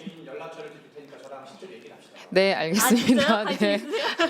예, 이제 네. 다음 예, 그다음 제가 좀 질문. 저는 노순규입니다. 국가개혁 포럼 대표를 했습니다만은요. 근데 저는 이 강의 들으면서 이 주최하는 곳이 개혁신당이고 이제 그 어떤 그 개혁 그 연구소가 되는데 그러면 이제 우리나라의 부동산의 흐름보다는 우리나라가 나가야 할 방향이 상당히 중요한 정책이라고 볼 수 있거든요. 그걸 몇 가지 말씀드릴게요. 첫 번째는 아무리 공급해도 그 딸린 이유가 공급하는 즉시 누가 사들어 버려요. 다주택자가 사가지고 월세로 던져 놓는데 현재 서울시에도 뭐 700만 세대가 있다면 그 중에 반은 두 채 이상 가지고 있는데 그 만만치 않거든요. 그러니까 그렇게 통계 보면은 전체가 1000만 가구를 갖고 있다는 이게 보유가 자기 집 말고도 요거 이제 제가 착안하시고 그래야만 이제 그게 1000세대 풀리면 1000만 세대 풀리면 집값 내려갈 수 있는 거고요. 두 번째 이제 공급에 대해서는 건폐 용적을 높여야 돼요. 높이고요. 세 번째는 대출을 규제해야 돼요. 대출 때문에 계속 집을 사들인단 말입니다. 또 그리고 이제 대출 때문에 소득이 낮아지니까 또 소비가 안 되고 자영업 때문에 문제가 되고 있고요. 그러면 이제 대출은 왜 규제해야 된다고 말씀하시는 건가요? 대출 규제 이제 자꾸 이제 부채가 많아지니까 곤란하다는 거죠. 부채 많아지면 이게 부채가 또 전세로 대출로 가고 이러면 또 전세 올라가고 또 아파트가 올라가고 다 이렇게 맞물려 들어간다는 뜻입니다. 그리고 이제 저는 종부세가 다 대폭 상승해야 된다고 봅니다. 왜냐하면요, 종부세가 대폭 상승되면 이제 아파트 내릴 수 있겠고 또 아니면 두 채 세대 되면 종부세 더 올라가면 이 가격 내릴 수 있다는 뜻입니다. 가격 내리는데 집중하시고요. 갭 투자가 제한이에요. 네, 그리고 잠깐만요. 시간 갭 투자를 가급적이면 없애야 된다고 봅니다. 네, 알겠습니다. 그 시간이 다 돼서 제한이니까 정책 제한이에요. 감사합니다. 그리고 그 말씀하시는 것처럼 가급적 그 저희 최병철 소장님께 질문을 좀 해주시면 저희가 더 원활한 토론과 소장님의 또 인사이트를 좀 얻을 수 있을 것 같습니다. 이제 다음 질문, 네. 마이크 켜고 부탁드립니다. 여기 네. 제가 타이머 재고 있거든요. 예, 안녕하세요. 저 그 개혁신당 당원 이태선이라고 합니다. 저는 이제 말씀하신 그런 사이클에 의해서 사실은 문재인 정권에서 올라갈 기미가 사실은 박근혜 정부 이전부터 있었기 때문에 그런 흐름 자체는 괜찮다고 보는, 그래서 그런 부분 이해하지만 저는 이제 근본적으로는 그 정부의 아니면 그 정권의 기조가 어떤 방식의 대처를 하느냐에 저는 문제가 있다고 보는데, 결국에는 우리가 지금 진보 정권이나 이제 보수 정권이 들어섰을 때 각자 이제 무주택자와 유주택자 간에서 뭔가 대결 구도처럼 한쪽을 악마화시키는 그런 방식으로 진행했기 때문에 그게 이제 다주택자로 몰려가는 게 아닌가 이런 생각이 드는데, 근본적으로 저는 이제 그 유주택자와 다주택자들 간에 그러니까 유주택자 무주택자 간에 갭이 뭔가 좀 메워져야 되니까, 그러니까 국민들 간의 싸움이 돼서는 안 되는데 대결 구도가 되면서 이쪽은 이쪽을 이해못하고, 그러니까 결국에는 다주택자로 악마화를 시키는 게 사실은 되게 크다고 생각하는데, 말씀하시는 거에 의하면 다주택자가 필요성이 있다고 말씀을 주셨잖아요. 결국은 지금은 전세도 올라가긴 할 텐데 그런 부분들을 사실은 이 정부가 할 수 있을지가 저는 되게 의문이 되거든요. 그래서 그런 부분들이 좀 진짜로 만약에 하려면은 사실은 막상 할 때는 반발이 많을 거고 막 갑자기 가격이 오를 것 같고 그런 거를 조바심을 또 멈춰줘야 되는데, 그러려면은 무주택자든 유주택자건 설득을 했는데 이걸 어떻게 해야 될지 저는 그게 사실 제일 난관 같습니다. 물론 그것까지 가는 것도 힘들지만. 네. 네, 감사합니다. 혹시 다른 분 질문 더 듣고 답변하실까, 아니면 뭐 소장님 잠시만요. 저기 네. 안녕하세요. 송효숙입니다. 개혁신당 당원 송효숙입니다. 얼마 전 기사를 봤는데 큰손 10명이 6년간 4,000채를 싹쓸이했다라는 기사를 본 적이 있는데, 이게 법적 제재가 꼭 필요하고 이런 거에서는 규제가 좀 필요하다고 생각되는데 이 부분에 있어서 어떻게 생각하시는지 고견을 여쭙고 싶습니다. 네, 감사합니다. 혹시 질문 부탁드립니다. 질문. 개혁신당 용인정 당협위원장 송창훈이라고 합니다. 송창훈이라고 합니다. 지금 이재명 정부에서 집값 대책을 낸 게 이제 집값을 잡겠다라는 그 생각하에 지금 나오고 있는 대책인데, 지금 주식도 사실 지금 코스피가 2,000대에서 4,000으로 올라버렸고 금값도 사실 몇십 % 상승을 했고 그런 상황에서 자산이 다 오르고 있단 말이에요. 지금 우리나라 환율도 올라가고 있는 게 우리나라 원화 가치가 떨어지고 있는 건데, 그러니까 모든 자산이 다 올라가고 있는데 이 흐름에서 부동산도 사실 가격이 오르는 게 정상적인 흐름이 아닌가요? 네, 그 지금 시간이 7시 56분인데 저희가 뭐 이렇게 한 20분 정도 그 뭐 중간에 또 질의응답이 있으니 질의하시면서 이게 저희 답변 좀 들어보겠습니다.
죄송합니다. 제가 우리 진행자님의 이제 목소리가 커가지고 실은 스피커를 어느 정도 커버했을 텐데, 우리나라 제조업의 진짜 전성기는 박정희 정부 때가 아니라 그때는 시드머니를 만든 거였고, 실제 전성기는 90년대 중반부터 2010년대 중반까지 이게 우리나라 중화공업의 진짜 전성기였다. 그래서 그때는 오히려 이제 지역 경제가 되게 좋았던 거죠. 그래서 조선소로 유명한 거제에는 우리 양승훈 교수가 쓴 책을 보면 지나가는 개도 10,000원짜리 물고 다녔다 그래요. 그게 거제에서 나왔던 유행했던 표현이래요. 2000년대, 2010년대 이때쯤에 중국에 수출을 너무 많이 하니까 그때 한 30%, 40%씩 연평균 증가할 때였던 거죠. 정권의 문제점은 제 생각에는 대처에서 잘못한 거죠. 뭔가 앞에서 말씀하신 거랑 비슷한 얘기인데, 예컨대 지금 이게 이제 한정된 시간이어서 부동산 얘기할 게 되게 많긴 하지만, 양도세 최고 세율이 조정 거래 지역의 3주택 이상인 경우 양도세 최고 세율이 82.5%예요. 그럼 내가 10억을 벌면 8억 2,500만 원을 세금으로 내야 되고, 20억을 벌면 한 약 17억을 세금으로 내야 돼요. 여러분, 그러니까 양도 차익이 20억인데 세금이 17억이면 수용이 되겠어요, 그게? 그러니까 부자는 아무렇게나 막 해도 된다라는 발상이 좀 깔려 있는 거고, 그러니까 뭔가 다주택자를 때려잡아야 된다는 게 점점 뭔가 과도한 세금을 만든 거고, 그래서 이제 3프로TV 이준우 기자한테도 우리가 한번 얘기한 적이 있는데, 3프로TV 이준우 기자 얘기는 뭐냐면, 가격 상승기 때 양도세를 지나치게 올리는 건 바보 멍청이 정책이다. 그러면 반드시 매물 잠김 현상이 벌어진다는 거예요.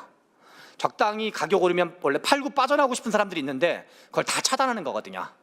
그래서 이제 뭐 보유세도 올리고 취득세도 올리고 양도세도 올리고, 그러니까 뭐를 올리고 뭐를 내리면 그나마 정책이라 생각할 수 있는데, 다 올리는 건 약간 이게 왜 이러는 거지? 뭐 분풀이 하는 건가? 그래서 그거는 이제 약간 이해가 안 가는 정책이고, 그래서 그런 것들이 있을 수 있고, 그러니까 가격 상승 자체를 정부가 한 건 아니라는 건 맞다는 거죠. 앞에 그 역대 정부에서. 그리고 이제 앞에 송창훈 선생님은 주로 이제 의견을 얘기하신 거였고, 마지막에 얘기하신 게 뭐였죠, 질문이?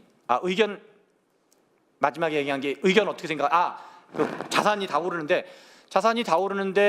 오르는 게 당연한 거 아니냐라는 거에 저도 동의를 합니다. 그래서 실은 이게 우리가 이제 근데 실은 우리나라는 1948년, 49년 이때 농지개혁 이후로 뭔가 옆집에서 가격이 오르면 그냥 야마가 돌아요. 야, 옆집에서 뭐 1억, 2억, 3억이 올랐어. 에이씨, 정권 뭐 하는 거야? 다른 나라는 그런 국민이 없어요. 그리고 다른 나라는 주거 형태가 동그라미, 세모, 네모, X, 별표, 마름모 주거 형태가 다 달라서 전염이 안 돼요. 그러니까 동그라미 형태의 집이 올랐다 그래서 네모 형태의 집이 오르지 않거든요. 근데 우리나라는 전 세계에서 가장 강력한 아파트 중심 나라예요. 왜냐면 서울이 60년대 오발탄이라는 영화 나올 때만 해도 서울 인구가 200만 명이었대요. 근데 이 단기간에 1000만 명을 돌파한 나라가 전 세계에 서울이 유일해요. 이렇게 단기간에. 그래서 우리나라는 그리고 그렇게 200만 명에서 1000만 명을 수용하는 거에 가장 중요한 방식은 아파트였어요. 그래서 우리나라 자체가 고밀도 사회예요.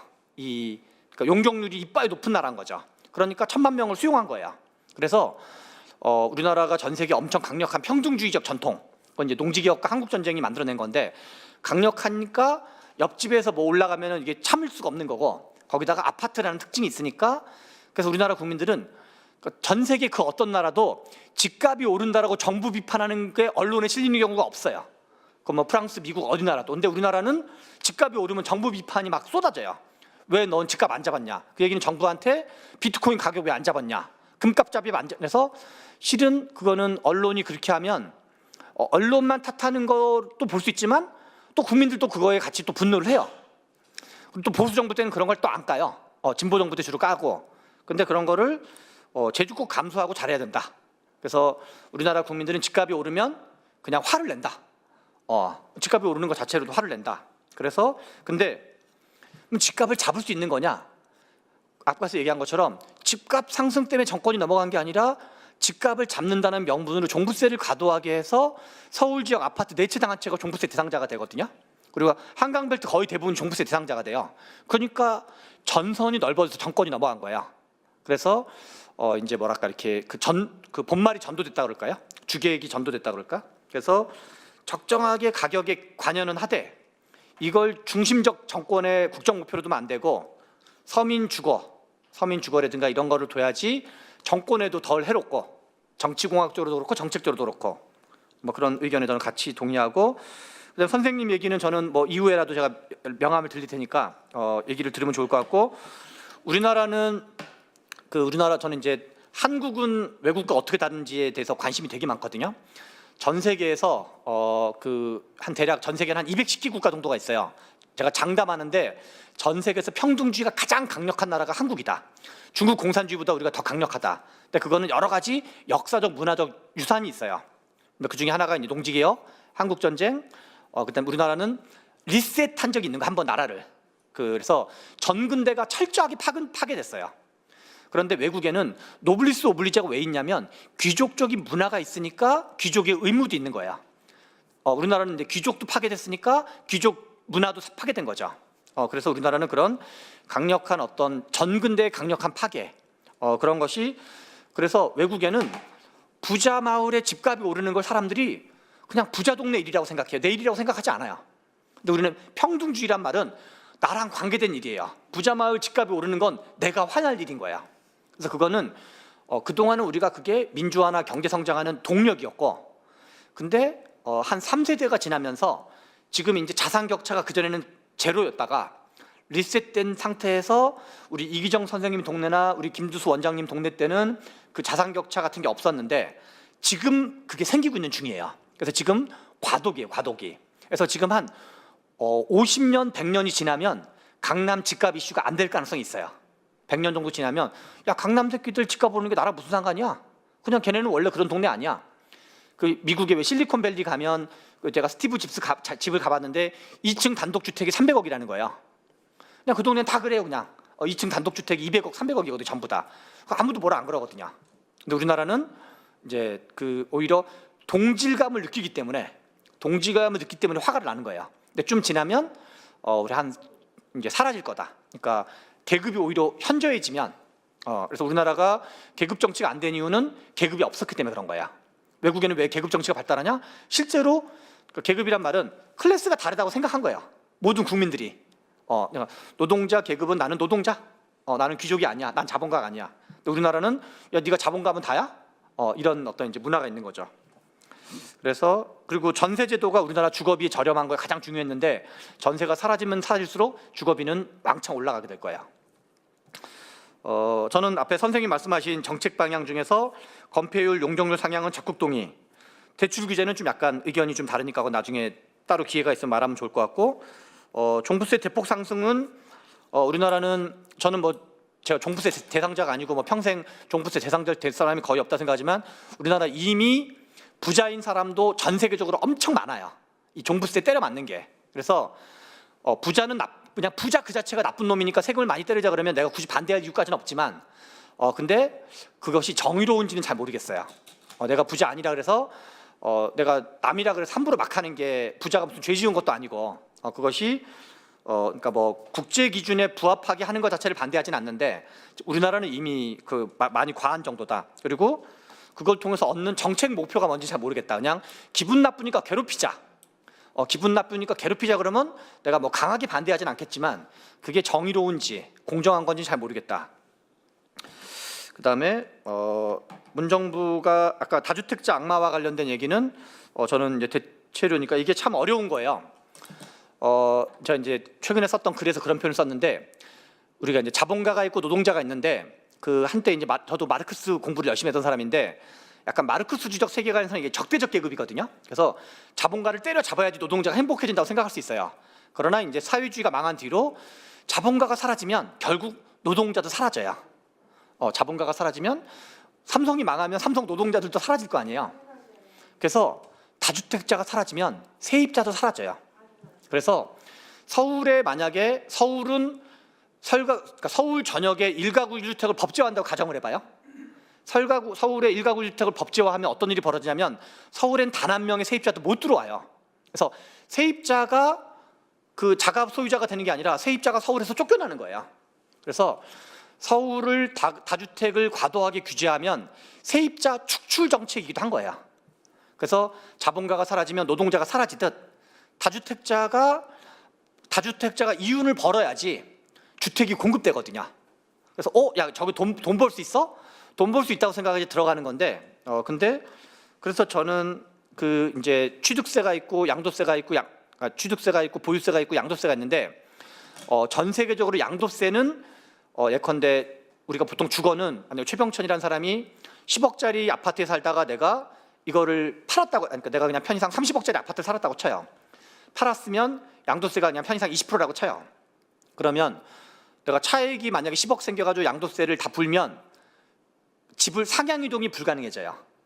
더 다운돼서 이동을 해야 돼요. 전 세계 어느 나라도 1주택 양도세를 세게 물리는 나라가 없다는 거예요. 온갖 공제를 해준다는 거예요. 왜냐하면 자기 집을 가진 사람은 상향 이동을 도와주는 건데 그래서 1주택한테 양도세를 너무 때리는 건 저는 좀 부적절한 면이 있어요. 그러나 취득세랑 보유세는 좀 다르다는 거죠. 취득세랑 보유세는 낮출 여지가 있다. 그래서 왜냐하면 주택의 상향 이동은 도와주고 미국은 참고로 보유세는 높지만 취득세는 제로예요, 제로. 아예. 근데 우리나라는 그동안 이제 세수 편리성 때문에 취득세가 높고 보유세가 낮았던 거죠. 그래서 저는 이제 그 다주택자화를 악마화하는 정책이 적정선에서 예컨대 합산을 그러니까 보유세를 예컨대 합산을 가지고 그러니까 지방 세채 30억과 서울 한 채 50억이 있으면 서울 한 채 50억이 보유세를 더 많이 맞으면 된다고 생각해요. 그거는 반대하진 않는데 지금은 취득세, 보유세, 양도소득세가 여기가 다 폭탄을 맞게 돼 있거든요. 그러니까 그래서 이제 좀 세 가지를 구분해서 취득세 버전, 양도세 버전, 그러니까 보유세 버전, 양도세 버전을 구분해서 양도세는 좀 이제 좀 1가구 1주택에 대한 혜택을 부여하지만 취득세와 보유세에서는 1가구 1주택에 대한 혜택을 좀 줄이고 여기는 좀 늘리고 그게 지금 주택 공급이 줄어드는 이유 중에 하나도 주택 공급으로 이윤을 못 얻게 해서 줄어드는 면도 있어요. 앞에서 왕창 줄어드는 이유 중에. 그래서 자본가가 사라지면 노동자도 사라지듯 다주택자가 사라지면 세입자도 사라진다. 그러니까 세입자가 서울에서 축출되고 나중에는 경기도에서도 축출되고 그러면 점점 이제 그러니까 서울 자체가 그들만의 리그가 되는 거죠. 그래서 그런 좀 어떤 균형 잡힌 생각을 하면 좋겠다. 그리고 그래서 앞에서 말씀하신 것처럼 문정부가 이제 이게 실은 부동산이 우리가 경험이 부족하고 그다음에 이제 80년대 학생운동, 80년대 90년대 학생운동했던 사람들의 뭔가 이렇게 그 좋은 의미에서의 열정이 이제 좀 세상을 좀 더 균형 있게 보는 게 필요한 건데 세상의 변화 속도보다 그걸 좀 이제 덜 변화하면 본의 아니게 이념적 접근을 하게 될 수가 있는 거죠.